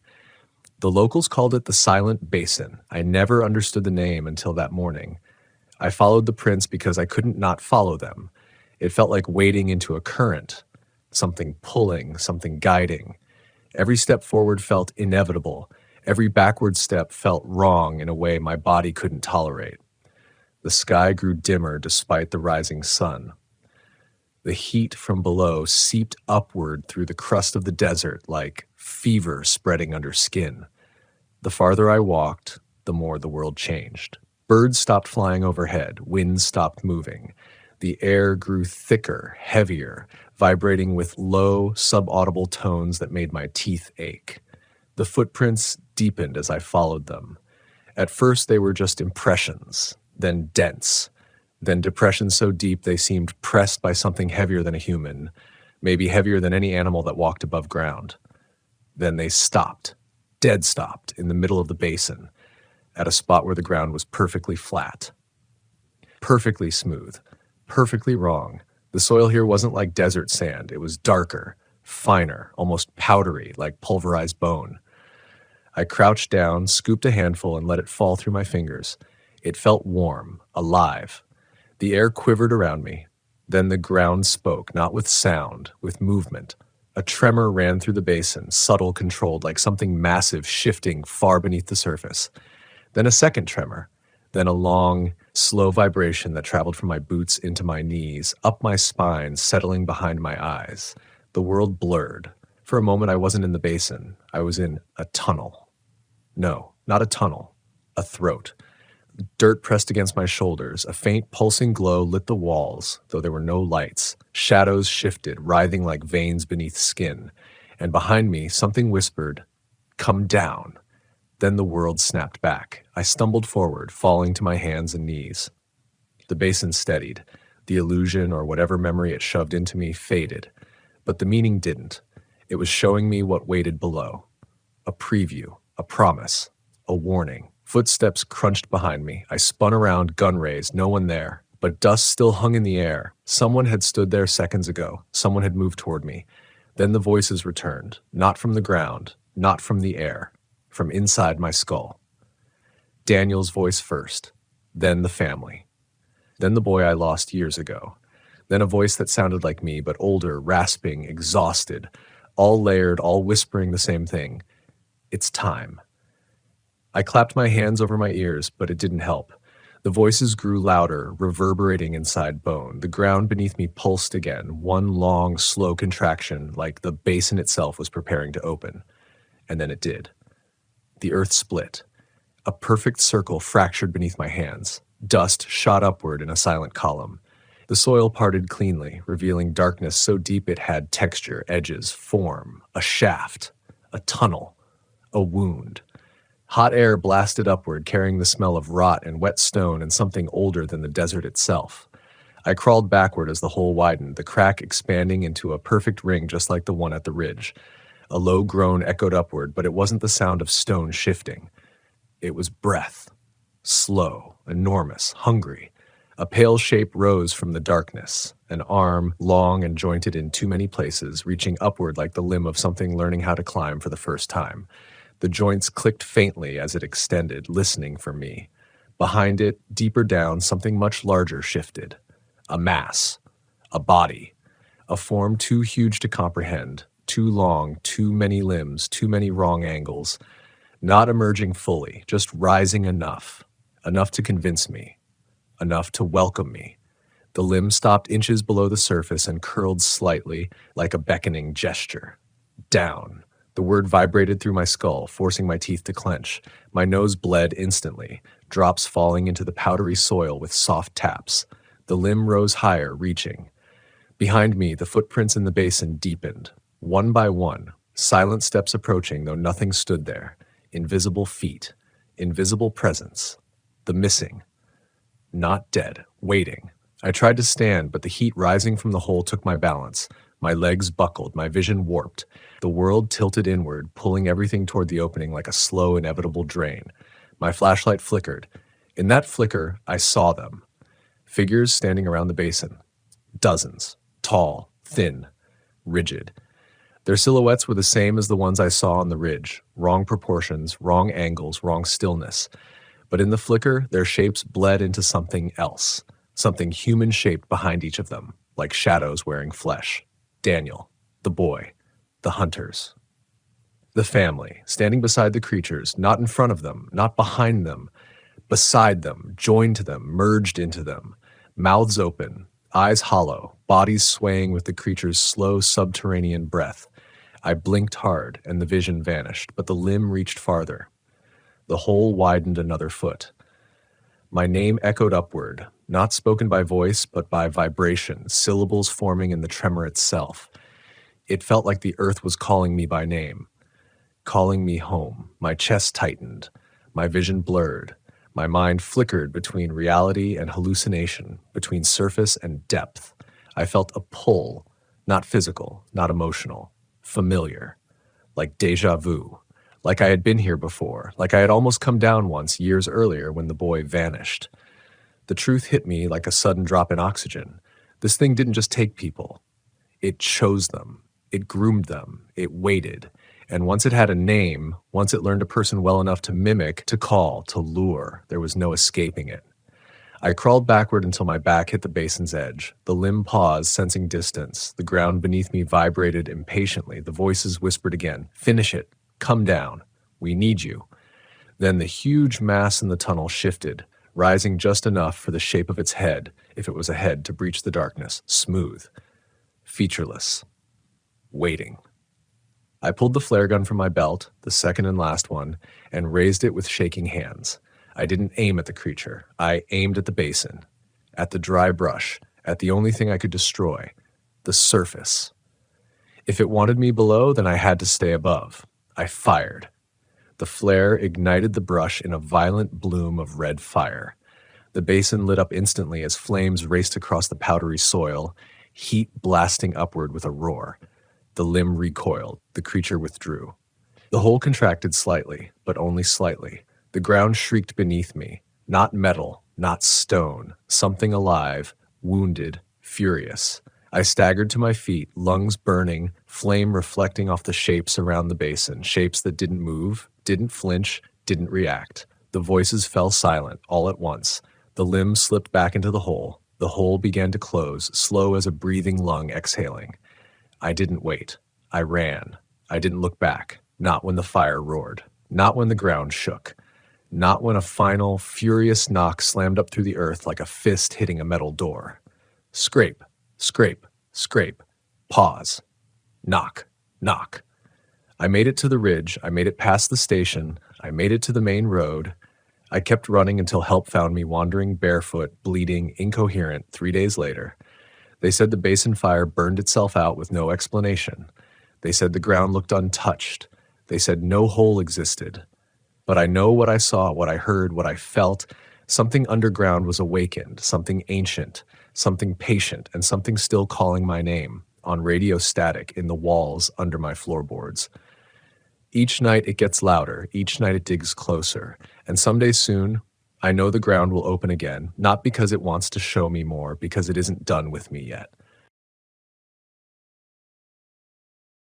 I never believed in shadows hiding anything more sinister than a deer or a bear, until the night I flew over Granite Ridge.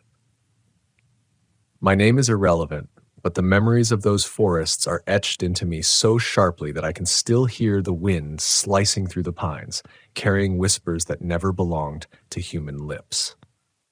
I was 35 then, 5 years into the Ranger Service, a lifetime spent tracking footprints and extinguishing fires, coaxing lost hikers back to safety, keeping the delicate balance between people and wilderness intact. Granite Ridge National Forest was my beat. 300,000 acres of unbroken wilderness in northern Washington, where the air always smells like damp cedar and the soil feels hungry under your boots. But nothing had prepared me for what I would witness in the weeks leading to the helicopter crash, and nothing has allowed me to forget it. The first real unease didn't come from something I saw, but from something I heard. I was on a late patrol one autumn evening, driving the back roads that cut through old-growth trees, their trunks so wide that two of me hugging together couldn't have wrapped around one. The sun had long fallen below the ridgeline, leaving the world in an inky blue, and my headlights barely scratched the darkness ahead. Then came the sound, a rhythmic tapping. At first, I thought it was a branch falling, or perhaps the echo of a woodpecker in some hidden cavity. But the pattern was deliberate, almost measured. A knock that seemed to answer me when I instinctively called out into the night. I remember gripping the steering wheel tighter, a knot in my stomach that had nothing to do with the cold. The road curved sharply, and I slowed the truck to a crawl, my ears straining for any other sounds. That was when the smell hit me. A sharp, musky scent, something not quite animal, something that spoke of damp earth, iron, and something far older than the forest itself. My instincts screamed at me to leave, to run back to the safety of the ranger station. But pride, curiosity, and the responsibility that comes with being a guardian of the forest anchored me there. I leaned out of the window, listening. The tapping stopped. The silence that followed pressed on my chest, a weight I could not shake. And then, soft, deliberate footsteps that didn't match the rhythm of any deer, elk, or human I knew. I never found the source that night. When I reported it to the other rangers, most of them laughed it off. They had their own encounters, tales half-believed, stories of campers who disappeared or returned with eyes wide and empty. But they all came with explanations, rational ones. Animals, wind, hallucinations brought on by isolation, and maybe they were right. Maybe I imagined the footsteps. But then came the next incident, and the forest's voice grew louder, less forgiving. It started with a missing hiker report. A young woman had wandered off the trail near Black Hollow Creek. I was dispatched to search, joined by another ranger, Mike, a man whose skepticism could cut through steel. We flew low in the helicopter, scanning the terrain with thermal imaging. At first, all we saw were deer trails and the twisting shadows of ancient pines. Then, faintly at first, I noticed something that made my stomach twist. A figure on the ground, crouched unnaturally, limbs bent in ways that were wrong. Mike called it in, but the feed from the thermal camera, glitching with static crawling over the screen, masked the image before we could lock it. When we returned to the trailhead, the figure had vanished.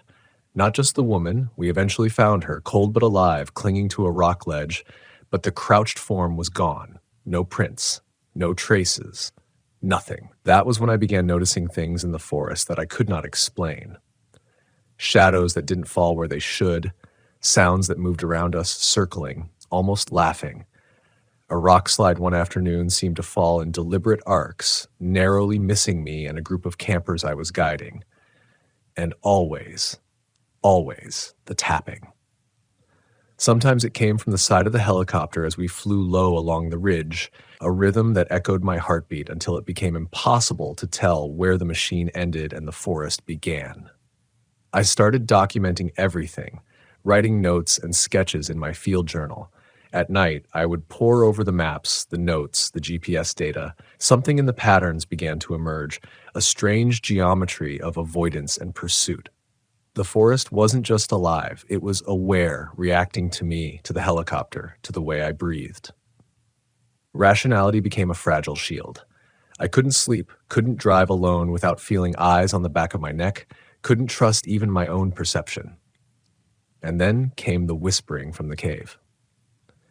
I had been called to investigate an old mining cave near the edge of the forest. a site locals avoided for its history of accidents and disappearances. The cave's entrance was jagged, choked with roots and moss, a maw in the hillside. I stepped inside with a flashlight and the prickle of unease crawling over my skin. The smell hit first, damp stone and something decayed, old enough that the scent had become part of the air itself. My light danced over the walls, reflecting on sharp mineral veins. And then I heard it, low and guttural, almost human, but stretched and hollow, as if the cave itself were trying to speak. I called out, my voice cracking, but received only echoes in reply. Something moved deep in the shadows, something heavy, deliberate, calculating. My rational mind tried to assign it to a bear or a mountain lion, but instinct screamed at me that this was something else, something bigger, something that watched, waited, and I realized with a chill that sank to my bones, understood me. I left the cave that day shaken, and from that point on, I knew the forest held secrets that I would not survive if I ignored them. Every mission became a negotiation with fear itself. Every lost hiker, every malfunction in the helicopter, every strange sound was a reminder that control in Granite Ridge was an illusion. And yet I returned again and again, because fear is not the opposite of courage. It is its foundation. To face the unknown, to step into the dark when reason screams to flee, that is what makes a ranger. That is what makes a human. And perhaps that is what keeps us alive long enough to understand what terror truly is. The events escalated.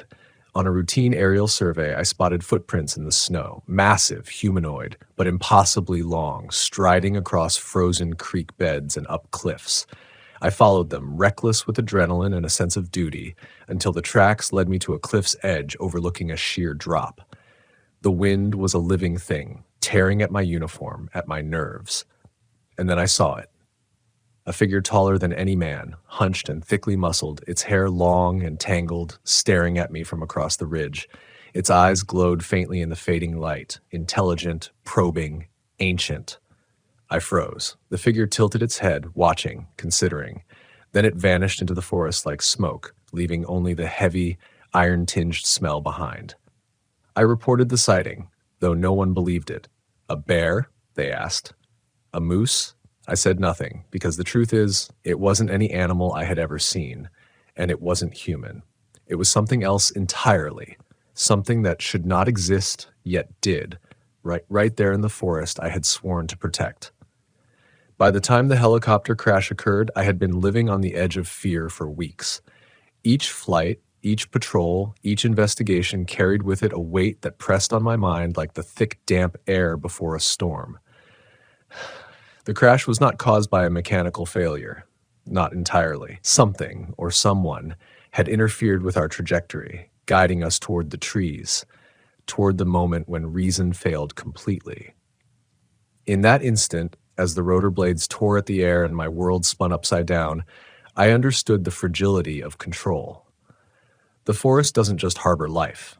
It harbors memory, judgment, something sentient and patient, and it waits for those who think themselves masters within its bounds.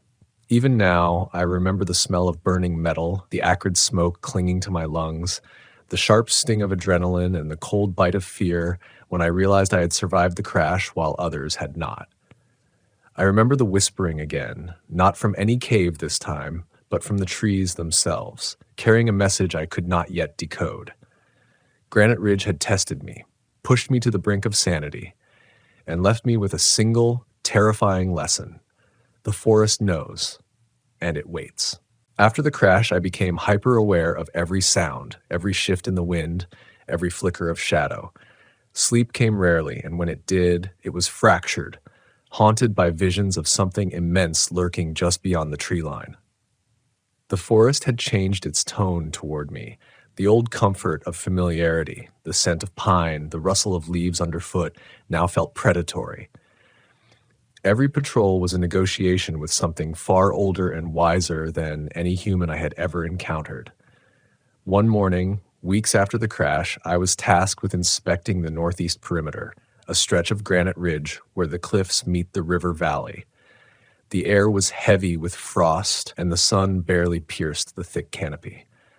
I walked along the narrow ridge trail, the edge dropping sharply to a creek that shimmered like mercury far below.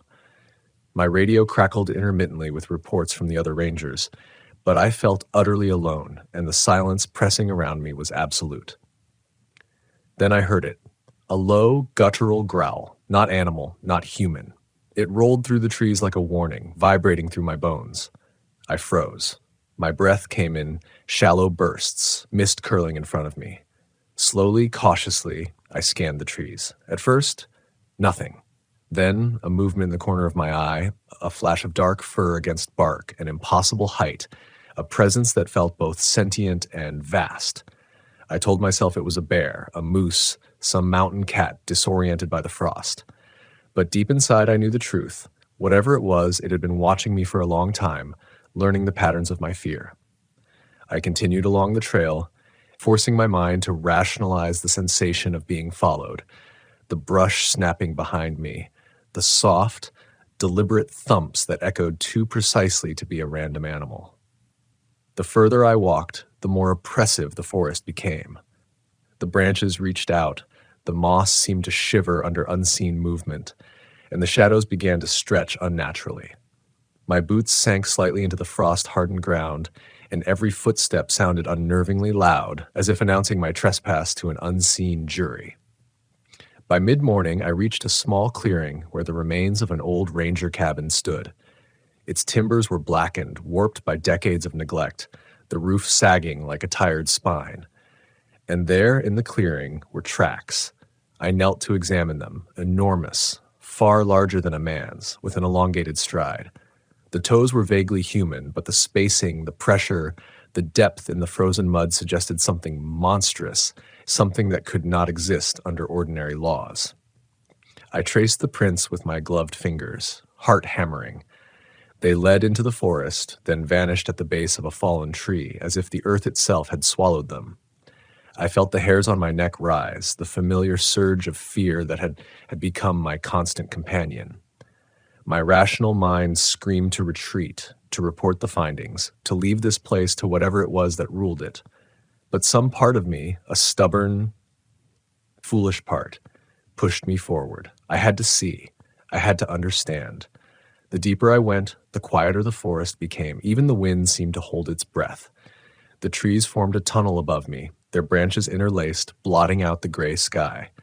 It was then that I saw it, clear as day in the dim light, a silhouette between two massive cedars.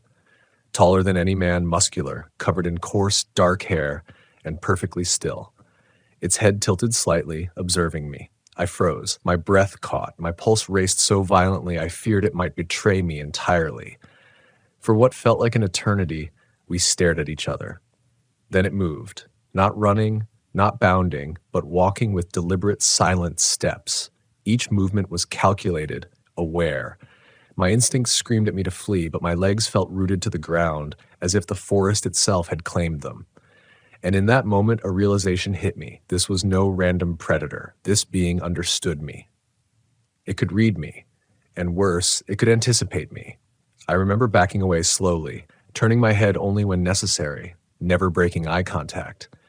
The figure paused, watching, then disappeared behind the thick trunk of a cedar, melting into shadows like smoke. I exhaled, the tension in my body trembling, but the fear didn't leave. The forest itself seemed alive now, aware of my presence, and the sense of being watched deepened with every step back to the trail. That evening, back at the ranger station, I reviewed the footage from the helicopter crash again, frame by frame. Something disturbed me in a way I hadn't anticipated. Shadows shifted unnaturally in several frames, a large shape moving just beyond the rotors, something that seemed to push against the wind and light, bending reality in subtle, almost imperceptible ways. My colleagues called it artifacting or visual glitches, but I knew better. Granite Ridge had left me a message, and I wasn't ready to receive it. Weeks passed, and my encounters escalated. Every patrol seemed to invite a new phenomenon. A voice whispering my name through the trees at dusk, a figure glimpsed between trunks that vanished when I blinked, trees that seemed to lean toward me, bending and twisting in ways they should not. I began documenting everything meticulously, recording audio and video, measuring temperatures and wind patterns, trying desperately to prove that my experiences had a rational explanation. But the forest offered no logic, only observation, only judgment, only fear. One night, during a solo night patrol, I landed the helicopter atop a small ridge to investigate a report of a downed hiker. The wind was brutal, tearing at the rotor blades, howling through the trees like the chorus of something alive. The hiker was nowhere to be found, but the snow revealed a pattern I could not understand. Tracks leading in a perfect circle around the ridge, every step precisely equidistant, forming a symbol I could not decipher. I followed the tracks, heart pounding, until I reached a cave entrance I had passed hundreds of times. But tonight it seemed alive. The darkness within pulsed, inhaled, as if the cave itself were breathing. Inside, the air was thick, suffocating, with a musky, metallic tang. My flashlight cut narrow beams into the blackness, revealing walls slick with condensation, veins of mineral catching the light like eyes. And then I heard it. A low rumble, almost conversational, rising and falling, as if the cave were speaking in a language I could almost understand. My rational mind tried to explain it away as wind or echoes, but the vibrations resonated in my chest in ways no echo ever could. I stepped further in, and the rumbling grew louder, deeper, more deliberate. The hairs on my arms stood on end. The forest outside had become distant, irrelevant. The cave was now the epicenter of an intelligence older than Granite Ridge itself. And then I saw movement. Massive, shadowed forms shifting in the periphery, limbs bending impossibly, watching, and the tapping returned. Not a knock, not a rhythm, but a pounding against stone and air, echoing in a cadence I understood instinctively. Warning. I retreated quickly, stumbling out into the night. Snow fell around me, each flake catching in the beam of my flashlight, ghostly and mocking. I ran down the ridge, slipping and catching myself, until I reached the safety of the helicopter. As the rotors roared to life, lifting me above the treetops, I realized I was no longer patrolling the forest. The forest was patrolling me, and it would not let me leave untouched. The days after that night were the longest of my life. I couldn't shake the sensation of being observed, even when I was alone in my small cabin at the ranger station. The forest had invaded my thoughts, my dreams, my every moment of quiet. Even the hum of fluorescent lights felt wrong, discordant, compared to the living pulse of Granite Ridge.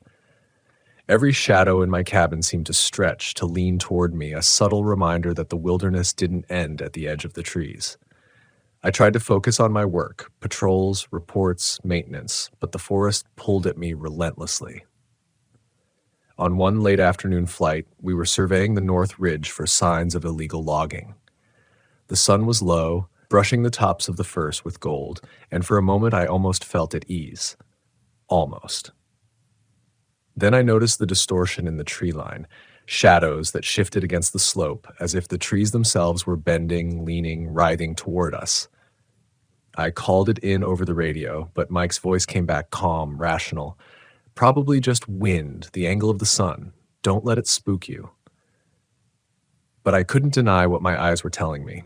Something moved independently of the wind, independent of logic, something alive in a way no tree should be. As we flew lower to inspect, the first snow of the season fell, delicate flakes at first, then a heavy, silent curtain. Visibility dropped quickly. Then I saw it. Massive footprints imprinted in the thin layer of snow along the ridge. They were fresh, impossibly large, their stride measuring at least 6 feet.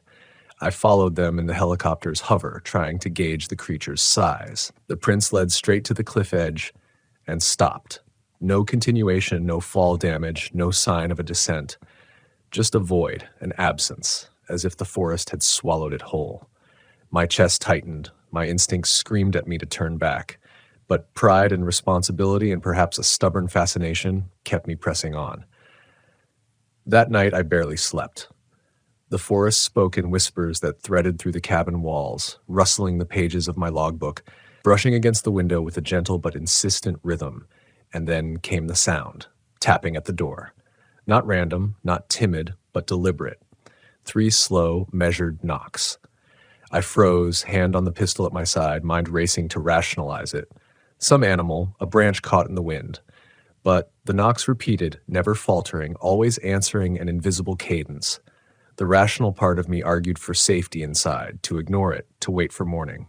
Another part, a foolish, reckless part, urged me to see. I opened the door. Nothing. Only the snow-covered ground, the long shadows of the pines stretching across the clearing. But I felt it before I saw it. Presence. Watching, massive, still, patient. I could sense it crouched just beyond my vision, its awareness pressing on me. That night, I understood for the first time that fear is not always loud, not always violent. Sometimes it is patient. It waits for you to make a mistake, to falter, to acknowledge your own vulnerability. And then it moves. The day of the helicopter crash was deceptively calm. Clear skies, crisp air, visibility perfect. I was tasked with checking a remote ridge where hikers had reported strange sounds, a place locals avoided entirely. Mike accompanied me, his calm presence usually grounding, but even he seemed uneasy as we ascended above the tree line. For the first few minutes, the flight was routine. Then the wind shifted suddenly, turbulent and erratic, tossing the helicopter like a toy. The instruments flickered, the rotor blades shuddered. And then I saw it, a massive shadow gliding over the treetops with impossible speed, moving against the wind. The sheer size made my stomach twist. It tracked us, keeping pace as we turned and banked, seeming to anticipate every maneuver. I radioed the station. My voice shook. Something's up here with us. It's... The feed cut. Static swallowed my words. The forest seemed to close in. The treetops became jagged teeth, the cliffs sharper, the wind more insistent. Something struck the helicopter, not a branch, not a storm, but a deliberate, forceful impact that tilted the aircraft dangerously. We fought the controls, struggling against forces that defied logic. Mike shouted, his voice rising above the roar of the rotors, but I barely heard him. My eyes were fixed on the shape, towering, hair dark as night, gliding like a shadow that had weight and will. In those moments, time dilated. I remember the cold sweat running down my back, the vibration in my bones as metal groaned under strain. Every second stretched into an eternity. The creature seemed to mock our attempts to escape, circling, calculating, patient. And then, just as suddenly as it appeared, it vanished, leaving only the oppressive silence of the forest behind. We tried to regain control. The helicopter shuddered violently, and I realized too late that we were too low, too close to the ridge line. A sudden gust of wind threw us sideways. I braced for impact, screaming, my hands gripping the controls as if sheer will could hold the aircraft together. And then everything went black. When I came to, snow had drifted across the rotor blades. Trees surrounded the wreckage, standing like silent witnesses. Mike, he didn't survive. The forest had claimed him before I could even comprehend what had happened. I crawled from the wreck, limbs shaking, lungs burning. The wind was quiet now, unnervingly calm. I could hear my own heartbeat, sharp and fast, punctuating the silence. And somewhere beyond the tree line, I felt the gaze of something ancient, intelligent, unrelenting. I spent the night in the wreckage, watching, listening. I couldn't leave. Not yet, not until I understood. And in the darkness, I thought I saw movement, faint against the snow and shadows, a massive form stepping lightly among the trees. It paused, looked toward me, and I swear, I felt recognition in that gaze. Not malice, not kindness. Recognition.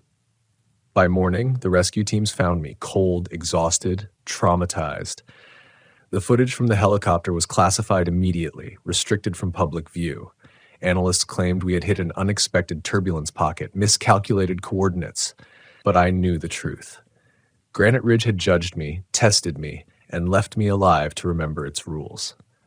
To remember that the forest not forgive arrogance, does not tolerate ignorance, and that the line between protector and prey is thinner than the frost on a pine needle.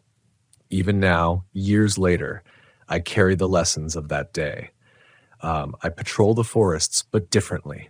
I listen harder, watch more carefully, respect more deeply. The forest is not just land, it is memory. It is awareness. It is fear and wisdom entwined. Every hiker I guide, every report I respond to, every lost trail I navigate carries the shadow of what I survived. And I tell myself in the quiet moments that courage is not the absence of fear, but the willingness to move through it, to honor it, to acknowledge that we are never truly alone, and that the earth itself remembers. Granite Ridge continues to whisper. The tapping returns sometimes, even in the dead of winter, a reminder that the forest is patient. It waits, it observes, and I walk among its shadows, a keeper, a witness, and a survivor, forever changed, forever aware, forever humbled. Even after the crash, even after everything I had witnessed, I returned to Granite Ridge. Not because I wanted to, not because I was fearless, but because the forest demanded it. There is a weight in being a ranger, a responsibility that persists even when your body aches and your mind trembles. I cannot abandon the trails, the lost hikers, the silent groves where shadows bend unnaturally and the wind carries voices that are older than any memory I have. The forest has a rhythm, a pulse that we rarely perceive. For years, I thought I understood it, guiding campers, extinguishing fires, cataloging wildlife. But Granite Ridge revealed that its rhythm is deeper than sound, more deliberate than the march of seasons. It measures patience, tests resilience, observes the heartbeat of those who walk within its bounds. And it does not forget. I feel that awareness in every gust of wind that whistles through the pines, in every crack of ice along the ridges in winter, in every subtle shift in light that stretches unnaturally across the forest floor. I began keeping a record of what I saw, not to convince anyone else, but to anchor myself in reality. Footprints that defied logic, shadows that moved independently of the sun, whispers that carried meaning I could not translate, and the glimpses of that massive, unexplainable figure, the one I have come to think of as the Watcher of Granite Ridge. Each encounter carved deeper into my understanding of fear and courage. Fear is not something to vanquish. It is something to acknowledge, to respect. It is the forest's way of telling you that you are alive, that your presence matters, that every step has consequence. I learned that rationality has limits. Years of training, maps, instruments, emergency procedures, they all falter when faced with something outside the realm of comprehension. You can study the flora, track animals, predict weather patterns, and still be powerless before forces that operate beyond the measure of human perception. I felt that powerlessness acutely the day I returned to the cave where the tapping first spoke to me. The air inside was heavier than before, each breath a labor. Shadows moved just beyond the edge of the flashlight beam, but I moved anyway, not recklessly, slowly, deliberately, with every sense alert. And though I saw nothing, I felt everything. Presence, awareness, judgment.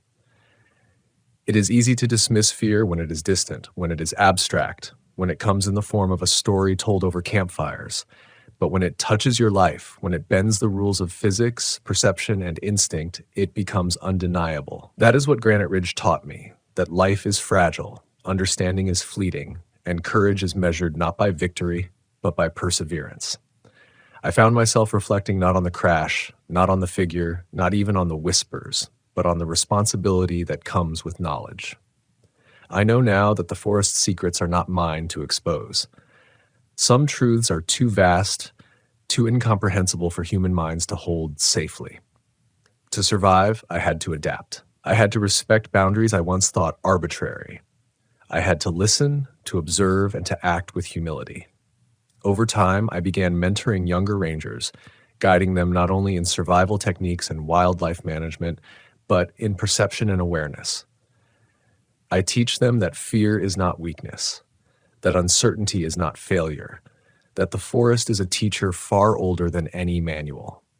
I watch their reactions as they walk through the shadows of Granite Ridge, seeing the same mixture of awe and dread that once consumed me. And I know that one day they too will understand that courage is a dialogue with fear, not a conquest over it. Even now, decades later, the memory of the crash is vivid. I can close my eyes and hear the rotor blades shuddering, feel the cold grip of adrenaline, see the impossible figure moving among the trees, silent and calculating. Yet, with that memory comes clarity. Fear, when respected and understood, becomes a guide. It sharpens perception, strengthens intuition, and imbues the mundane with gravity. I am a ranger because I have been tested, because I have survived, and because I understand the fragility of reason in the face of the unknown. Granite Ridge remains. The ridges, the cliffs, the caves, the twisting trails, they continue their silent observation. The forest has not forgotten. It watches the people who enter, the lives that intersect with its vastness. I feel its eyes even now when I walk among the old growth, when I guide lost hikers, when I respond to emergencies. It is a presence that commands respect, that enforces humility, that teaches that we are guests in a domain far older and wiser than ourselves. And though I have survived encounters that defy explanation, though I have witnessed the impossible, I am not embittered. I am vigilant, disciplined, and grateful, because fear has a lesson.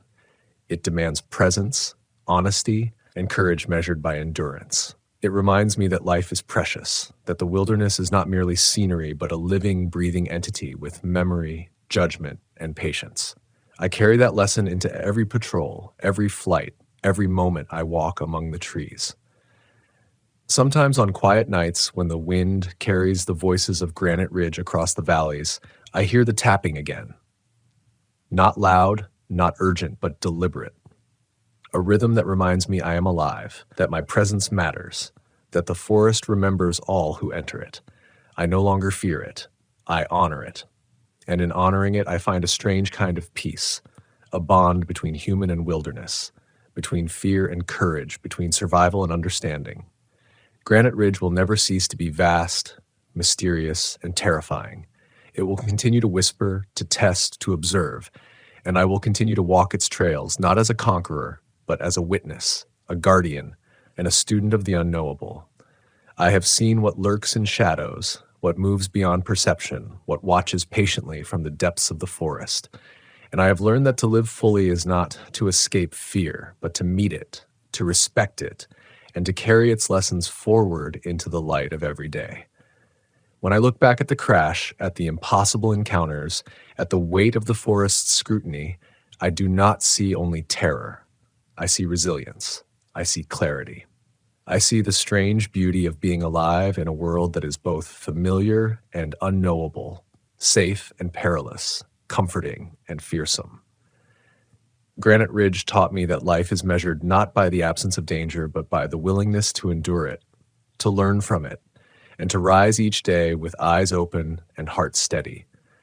The forest will continue to whisper, and I will continue to listen. And perhaps that is the truest measure of courage, to walk willingly into the unknown, to acknowledge fear without surrendering to it, and to carry the lessons of what we cannot understand into the world we do. Granite Ridge remains, vast and eternal, and so do I, changed, scarred, vigilant, and alive.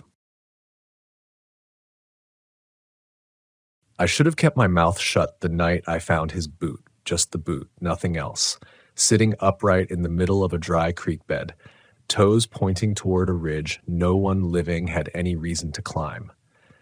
That should have been the moment I turned around, radioed it in, and let the higher-ups handle the paperwork, but I didn't. And that single hesitation, that tiny, stupid hope that maybe he was still somewhere close, maybe he just walked out of it, has followed me into every patrol, every shift, every half-rotten dream since. People assume the first thing you lose out here is your sense of direction, but it's your expectations that go first. Your sense of what is normal, what is human, what is possible. Those rot quicker than bone.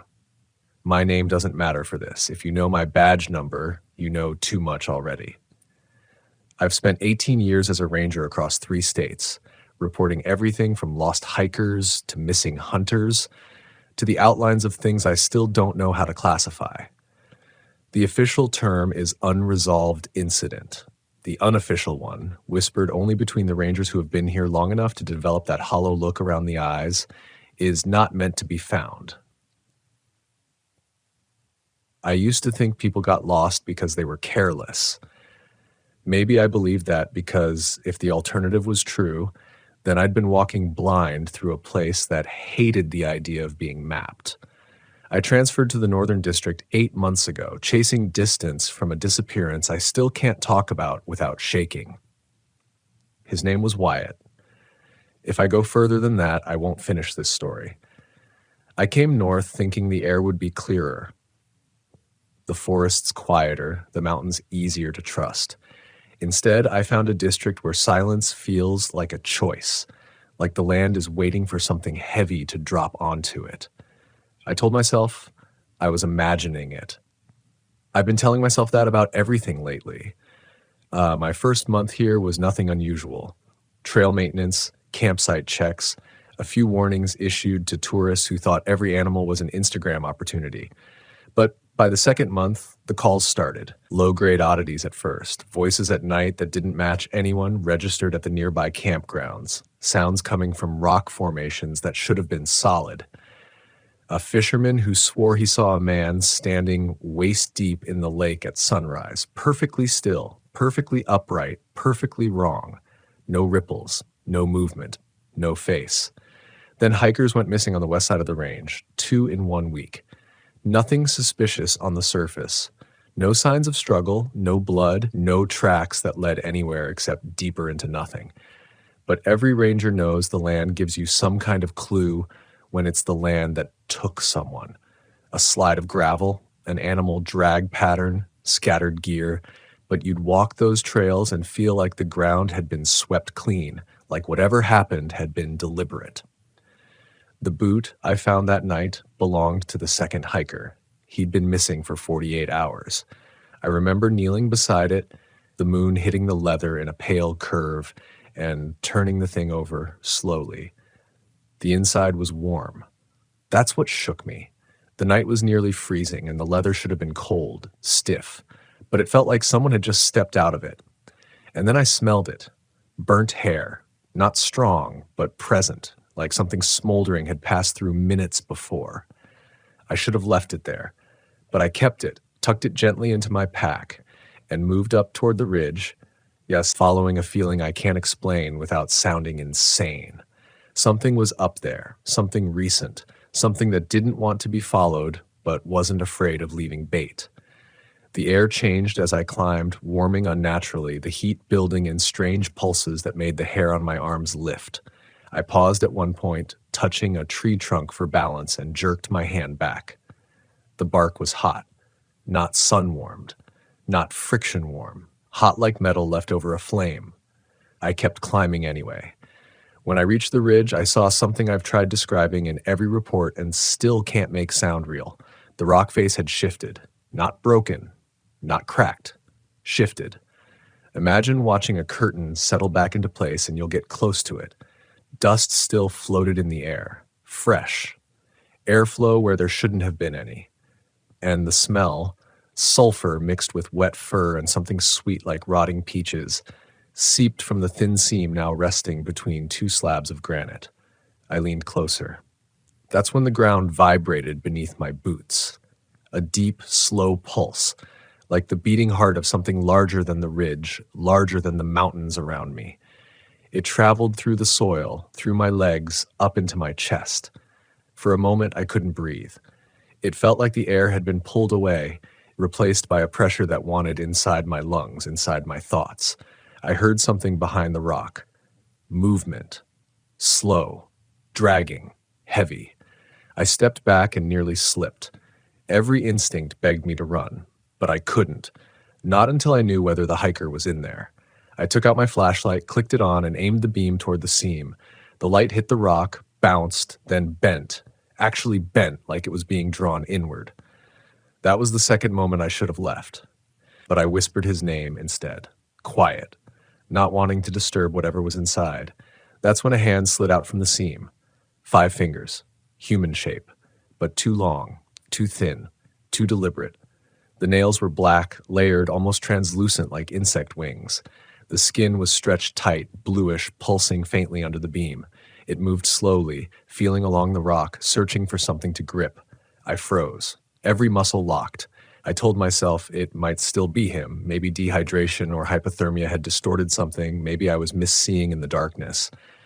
Then it pressed its palm flat against the stone, and another hand pressed beside it, and another. 3 hands, all identical, all sliding outward from a gap too small for a person to fit through. No sound accompanied them, no breath, no grunt of effort, just the soft, slick drag of skin across stone. I stumbled back so fast I fell. Gravel bit into my palms. The flashlight rolled to my side, its beam stuttering across the granite. The hands froze. Then the middle one, the first one I'd seen, turned its wrist, rotating unnaturally far until the palm faced me fully, and it beckoned. One slow curl of the fingers. Come here. I kicked backward, scrambling to my feet, and didn't stop until I was halfway down the ridge. I kept my light trained ahead, refusing to look back, even though I could feel something behind me, like heat chasing down my spine. The temperature dropped suddenly halfway through the descent, as though the warmth had been a lure, not an accident. My teeth started to chatter. My breath fogged instantly. The air thickened, tasting of copper and winter. At the base of the ridge, the creek bed looked wrong. Wider. Deeper. The moonlight seemed dimmer, like someone had draped gauze across it. I shined my light across the rocks, instinctively searching for the boot I'd found earlier. It was gone. Not kicked aside, not half buried. Gone. And the ground where it had been was disturbed, but not by footprints. Drag marks, parallel, evenly spaced, too long to be fingers, too narrow to be paws. I took a step back. Something brushed against my ankle, light, quick, like a fingertip running across my sock. I jerked my leg up. Nothing there, no animal, no branch, just no debris moving in the wind. But the vibration in the soil returned, faster this time, like something was climbing out, pulling itself closer. I did what no ranger should ever do. I ran. I didn't stop running until the ridge vanished behind the tree line and the creek bed leveled out into forest floor. Even then, I only slowed because my radio crackled. One burst of static sharp enough to sting my ear, followed by a voice that wasn't dispatch, wasn't a ranger, wasn't anything I'd ever heard through that device before. It whispered something short, 2 syllables. I couldn't make them out, but they carried the tone of a question, as if the voice was checking whether I had seen what it wanted me to see. I stood there, frozen, clutching the radio like it was going to bite me. Normally, I would have answered. Protocol drills it into your instincts. But something primal, something older than training, older than fear, locked my jaw shut. If I answered, I felt sure whatever had spoken would know exactly where to find me. And maybe it already did. The forest was too silent, the kind of silence that presses in from all sides, not an absence of noise, but a swallowing of it. I tried to control my breathing, force it slow and steady, but every inhale felt scraped raw, like the air was too thin. I leaned against a tree, trying to steady myself, and winced. The trunk was cold, wet cold, like something had been pressed against it just seconds before I arrived. All at once, the forest snapped back into sound, crickets, wind brushing through pine needles, a far-off owl giving a short, confused call. Reality reassembled around me, piece by piece, as if nothing had happened at all. That's when I realized my mistake. My flashlight was still on, still pointed toward the ridge behind me. In the beam's furthest edge, just where the light met darkness, a shape stood between the trees, upright, motionless, watching. It wasn't a silhouette so much as a vacancy, an outline carved out of the night itself. No features, no color, no depth, just the suggestion of a body where there should have been empty space. The moment my beam touched it directly, the figure slipped sideways. Not stepped, slipped, like someone peeling a sticker off glass and repositioning it. My knees nearly buckled. I turned away, forced myself not to look again. You learn early in this job that staring too long at something wrong gives it permission to move. Or maybe that's just what we tell ourselves to keep from breaking. I don't remember most of the hike back, just flashes. Branches whipping my arms, rocks underfoot, shifting where rock shouldn't shift. The growing certainty that the trees were leaning inward as I passed, listening to the blood hammering in my neck. I kept feeling heat on the back of my legs, like something was pacing a few steps behind. Whenever I swung my flashlight around, nothing was there. but the warmth disappeared each time, replaced by cold so sudden it made my teeth ache. By the time I reached the service road, I felt like I'd crossed some invisible threshold, like the forest had stopped playing with me and had moved on to waiting. My truck sat exactly where I'd left it, but something about it seemed wrong. It was angled differently, closer to the ditch. A thin film of moisture covered the windows, condensation from the inside. My throat tightened. I approached slowly, checking the ground around the vehicle. No prints, no drag marks, no sign that anything or anyone had circled the truck. But my headlights, which I had switched off before entering the trail, were faintly warm to the touch, like they'd been on minutes earlier. I eased the driver's door open. The dome light flickered, dimmed, then held. The cab looked undisturbed, but there on my seat lay the boot, the same one I'd found in the creek bed, placed neatly, toe pointing toward the passenger side as if someone had set it down gently. Only now the leather was wet, not with water, with something darker, thicker, and warm. The smell hit me a second later. Sulfur and iron and the faint, unmistakable scent of burned skin. I swore under my breath and stepped back, scanning the trees. Nothing moved, nothing watched, nothing breathed. But the air around me felt warped, like heat rising off asphalt, though the night was cold enough that frost was already forming on my mirrors. I didn't touch the boot, just nudged it off the seat with a trembling hand, using a folded map as a barrier, and let it fall to the gravel. The wet sound it made when it landed still makes my spine tighten. It wasn't empty anymore. I climbed in, slammed the door, locked it, and started the engine. The truck vibrated harder than usual, like something inside the frame was shifting its weight. I refused to let my imagination fill the gaps. I put the vehicle in drive and floored it down the service road toward the command trailer. Halfway there, the radio crackled again. 3 beeps. The emergency code for ranger-to-ranger contact. Then, a voice, low, distant, distorted like it was speaking through a metal tube, said my name. My full name. No ranger uses first names over the radio. Ever. The voice repeated it, softer the second time. Almost careful, like it was trying to see how I'd react. My hand hovered over the radio mic. I couldn't answer. Something inside me, the sliver of instinct that still trusted my body after everything, kept tightening its grip on my throat. The voice changed. It repeated my name a third time, but this time it wasn't distorted. It was Wyatt's voice. My heart stopped. I nearly veered off the road. My chest tightened, breath shutting down. Wyatt had been missing for months, long before I transferred districts. He was the reason I left the previous post, the reason I stopped sleeping, the reason I took this assignment in the first place. I forced myself not to respond, not to acknowledge it. I turned the radio off entirely and drove in silence the rest of the way. When I reached the command trailer, every light was off. Strange. At least one ranger should have been inside on night rotation. I parked close, headlights brushing over the metal siding. Something was wrong with the back paneling, dented inward in a series of parallel indentations, like something with multiple limbs had leaned hard against it. Fresh scratches glinted in the light, thin but deep, carved into the aluminum. My hands shook as I unlocked the door. Inside, the air was stale, warmer than it should have been. The temperature controls blinked erratically on the wall panel. Several maps had slid off the table onto the floor as though the trailer had been rocked. I checked the logs, no sign-in from the night ranger, no outgoing calls, no alerts. It was as if no one had reported for duty at all. Then I noticed the footprints, bare, human-sized, but wrong. Each print had too many impressions, 4 long ones and 1 short one, like elongated digits pressing into the dust on the floor. They circled the room in patterns that made no sense. Spirals around the table, back and forth tracks near the window, and a single set leading directly to the locker where emergency kits were stored. The locker door hung open.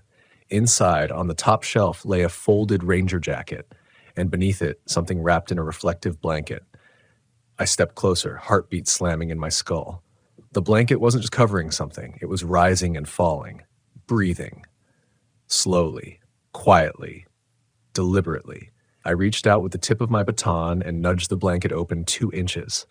What I saw made me stagger backward into the wall so hard the paneling rattled. Teeth. But not in a mouth.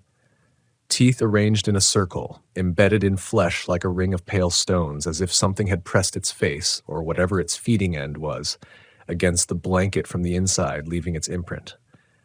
The teeth weren't human. Too long. Too curved. Almost hooked. And the flesh around them pulsed like a heartbeat. I slammed the locker shut instinctively, hands shaking so violently I nearly dropped the baton. A low vibration hummed through the metal, like something inside was shifting position, settling, listening. The radio on the wall flickered to life again, this time without power. Static seeped out slowly, like breath. Then, layered in the static, a voice whispered, "Found you." The locker behind me shuddered. The locker jolted hard enough that the entire row of metal cabinets rattled with it. My first instinct was to run, but the second, a ranger's instinct, was to understand what the hell I was dealing with before I released it into the world. That second instinct has saved people before. Tonight, it nearly destroyed me. Another hit from inside. This one slower, more deliberate. Like something was testing the strength of the door. A metal groan rolled through the trailer as the hinges strained.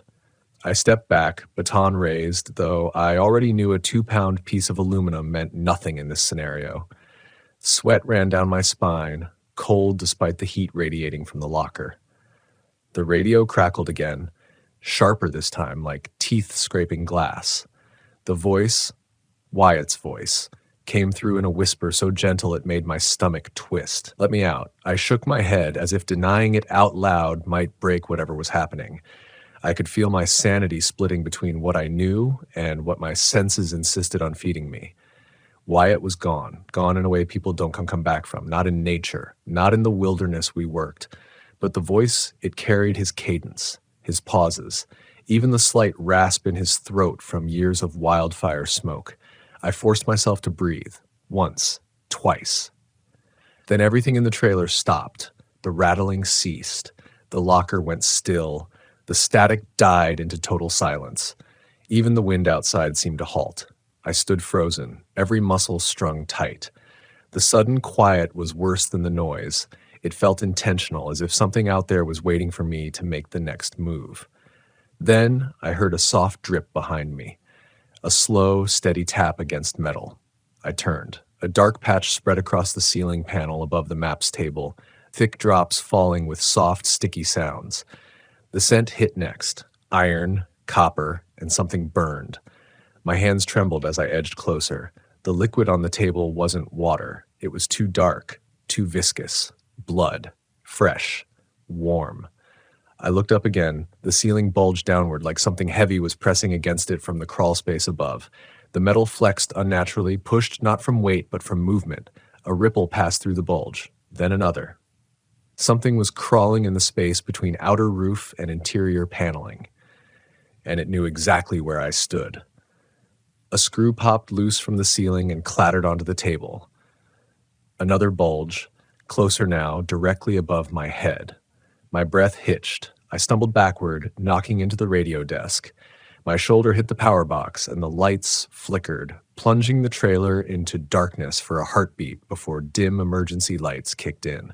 Their red glow distorted every angle of the room, stretching shadows into shapes that swayed and pulsed against the walls. A long scrape sounded above me, like claws dragging through insulation. Slowly, methodically, tracing my movements. That was enough. I grabbed my pack and ran out the door, slamming it behind me, not realizing until I reached the truck that I'd left the baton behind. The night air slapped my face, cold, sharp, carrying the smell of wet stone and pine sap. I lunged for the driver's door. Before my fingers touched the handle, someone whispered my name behind me. Not Wyatt's voice. Not the radio voice. A woman's voice. Soft. Close. As if she were inches from my ear. I spun around. No one stood there, but the air was disturbed, like someone had stepped aside just as I turned. The branches of the nearest trees trembled without wind. My truck's side mirror shifted, though I hadn't touched it.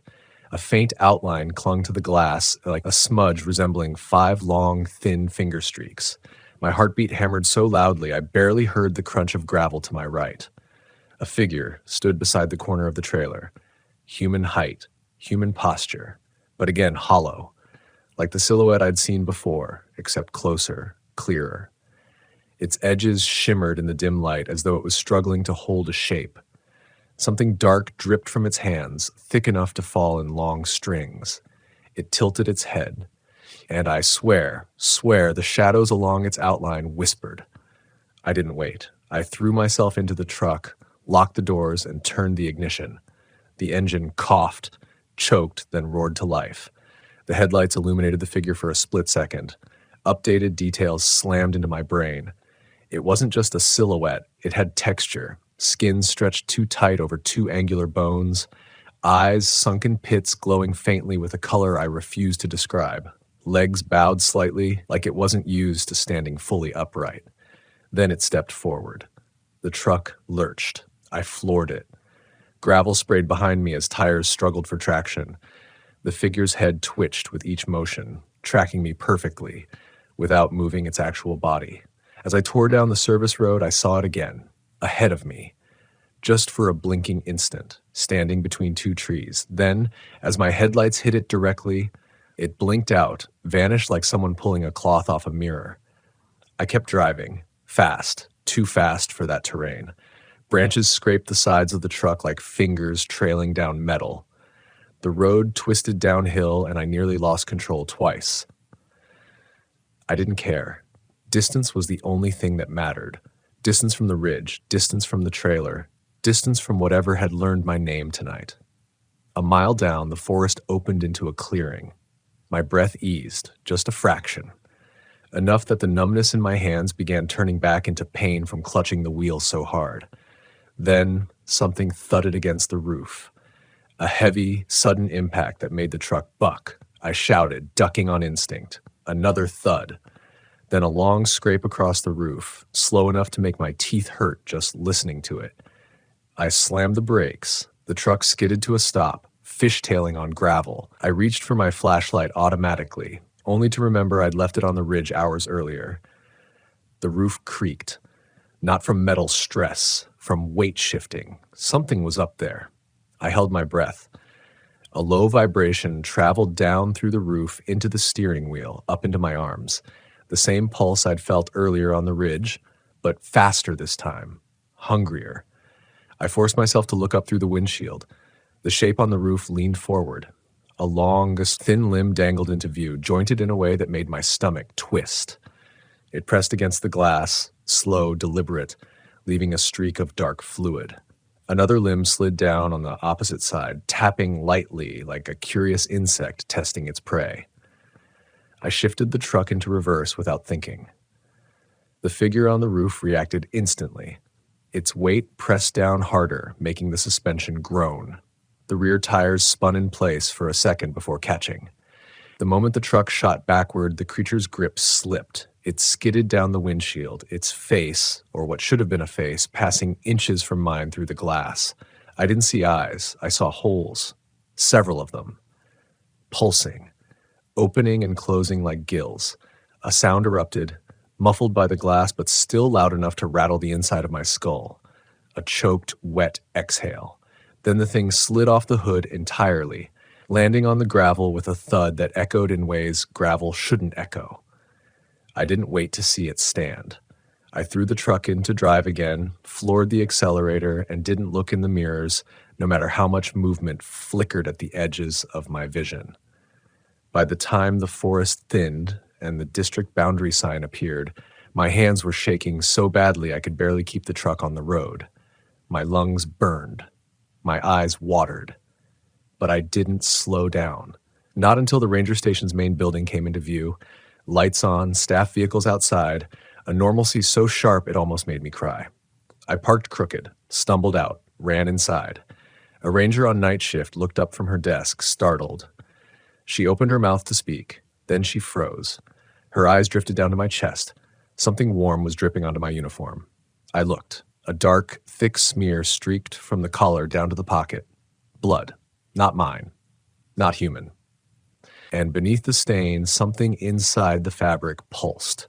The ranger at the desk, her name was Danny, though it took me a few seconds to pull that from the haze, stared at my uniform like she was trying to decide whether to scream or to back away slowly. I couldn't blame her. Something alive, or trying to be alive, shifted under the fabric near my collarbone.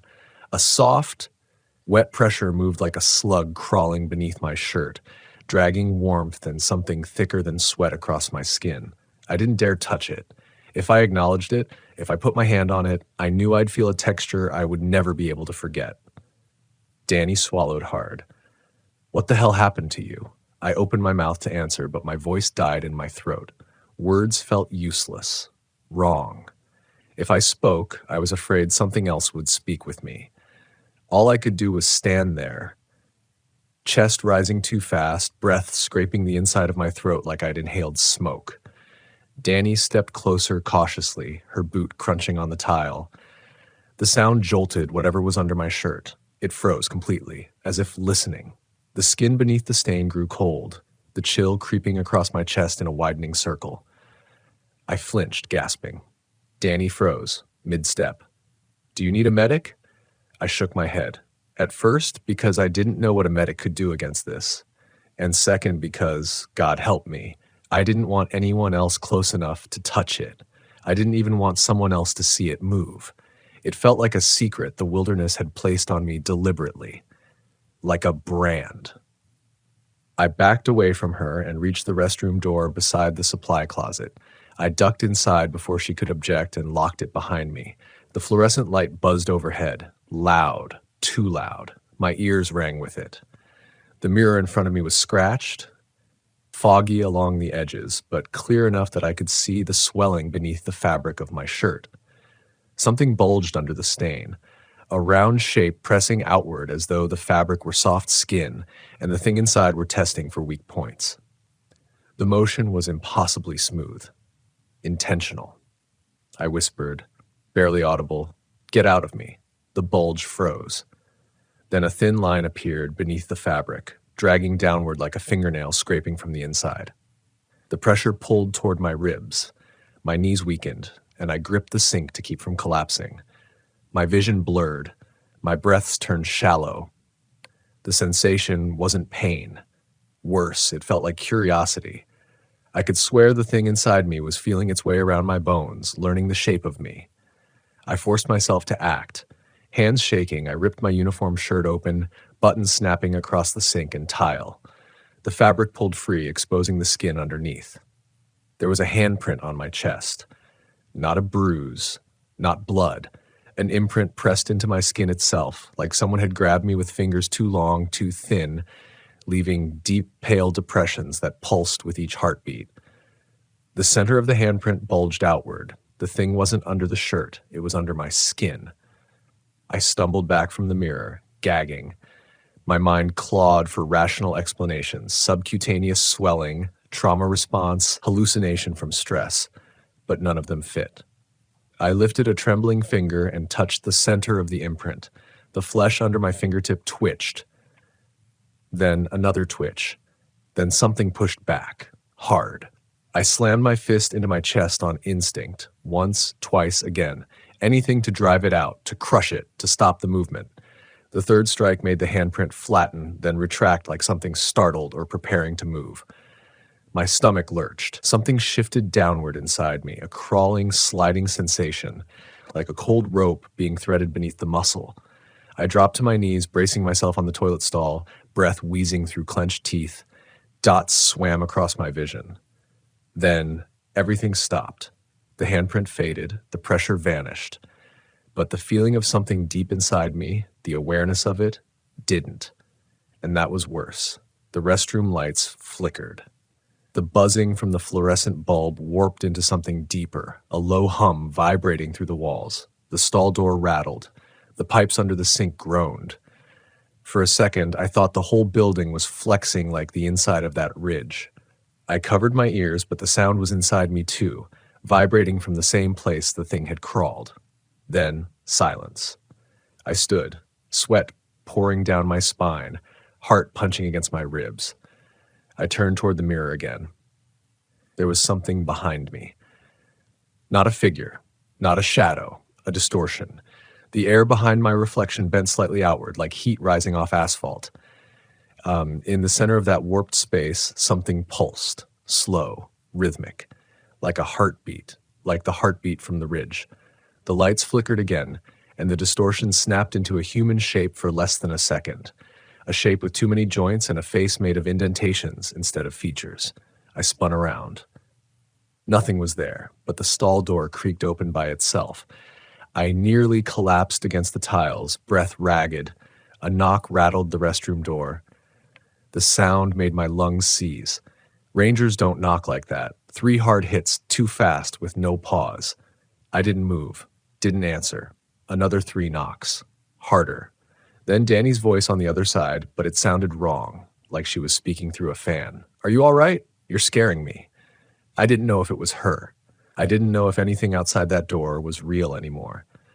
The lights flickered once more, then died completely. The room plunged into darkness. For a few seconds, nothing moved. Then breathing, slow, wet, behind me.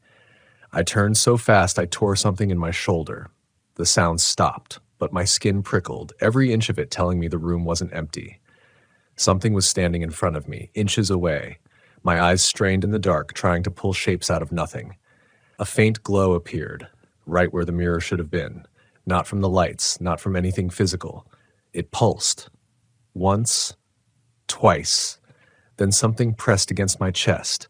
Not physically, not a hand, a pressure, like a second heartbeat forcing itself to sync with mine.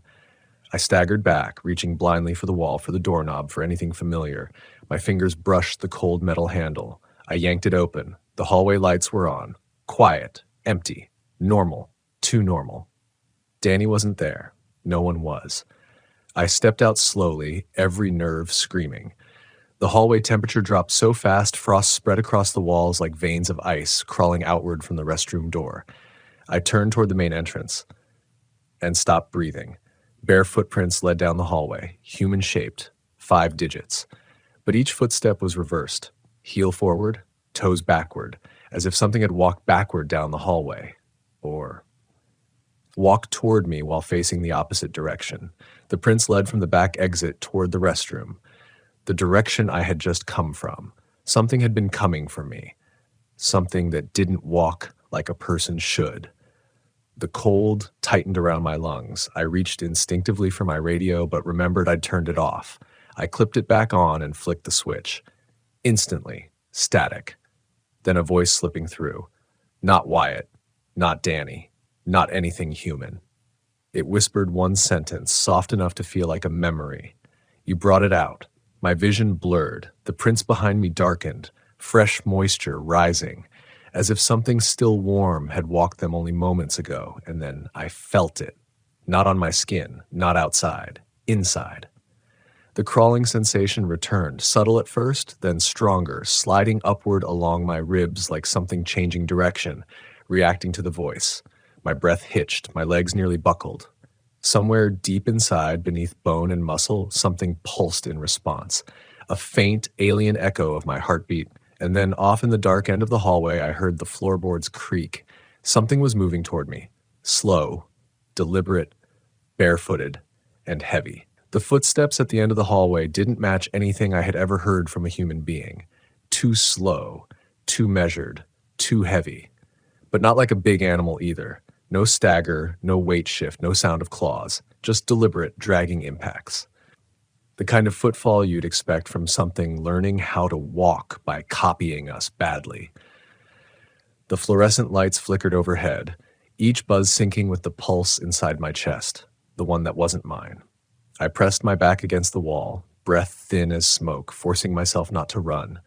Running in these halls would only echo, only signal exactly where to find me.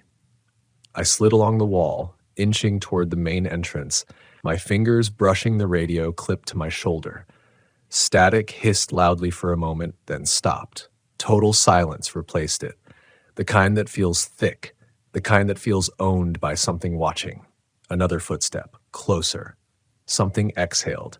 My vision blurred. A drop of sweat slid down my temple, even though the air had grown cold enough that frost crept in crooked branching lines across the door windows. I reached the reception desk. Danny's logbook sat open. A pen lay on its side, then something wet dripped onto the page. At first, I thought it was condensation, a ceiling leak, anything rational. But the smell hit me. Burnt hair, sulfur, old blood. I looked up. A handprint, made of that same thick, dark substance I'd seen on the boot earlier, stretched across the ceiling panel above me. The fingers were too long, the palm too narrow.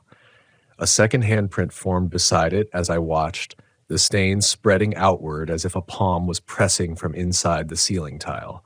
My throat locked. My knees almost buckled. Another footstep sounded behind me. Close now. Too close. I turned. Something waited at the far end of the hall. Tall, bent slightly at the middle, arms hanging low enough that the fingertips brushed the floor. It stood in the flickering light just long enough that my brain tried to shape it into something human. But its proportions were off, subtle wrongnesses that made nausea pool low in my stomach. The head tilted, slow, smooth, too smooth. Its neck didn't bend, it flowed, it didn't breathe, didn't twitch, didn't blink, just watched. My heart slammed against my ribs, then the second pulse inside me answered, harder this time. Whatever was inside me recognized it. That thought alone almost sent me collapsing. The thing took a step. I backed toward the door. Another step. Another. I hit the handle. Locked. The keypad glowed red. The thing at the end of the hall shivered, not like a person, but like a radio signal stabilizing. Parts of it blurred, then sharpened. The lights above it dimmed, bending toward it, shadows stretching around its legs like they were moving on their own. I fumbled for the keypad, fingers numb. The password, my brain struggled. 4 digits. Simple. Used it 100 times. But the second pulse beat harder and the number slipped. The creature took another step. My fingers shook uncontrollably. I hit random digits. Nothing. Then the thing inhaled, but not through lungs.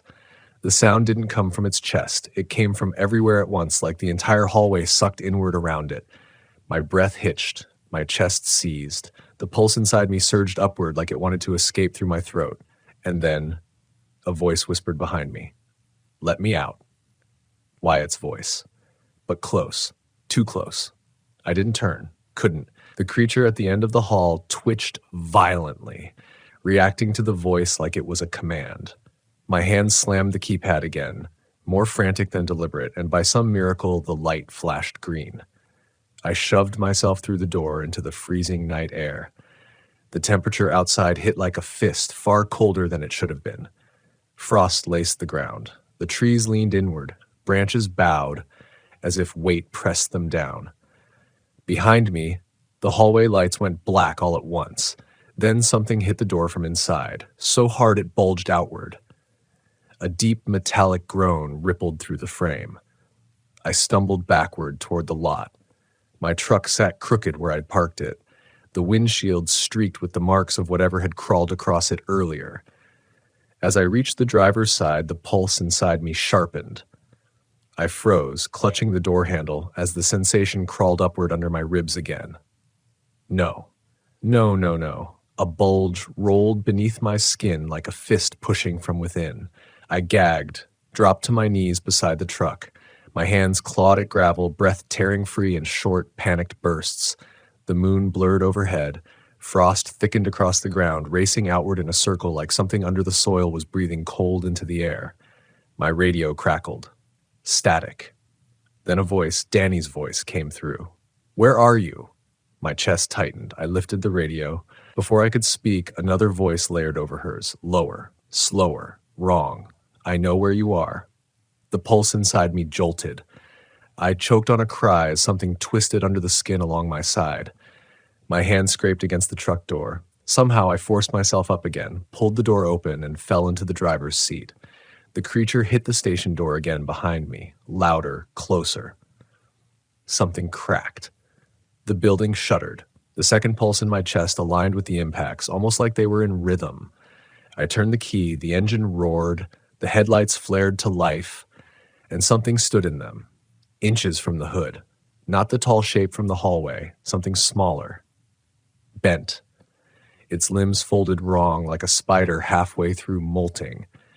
Its head hung toward the ground, its back pulsed. Then it lifted its face toward me.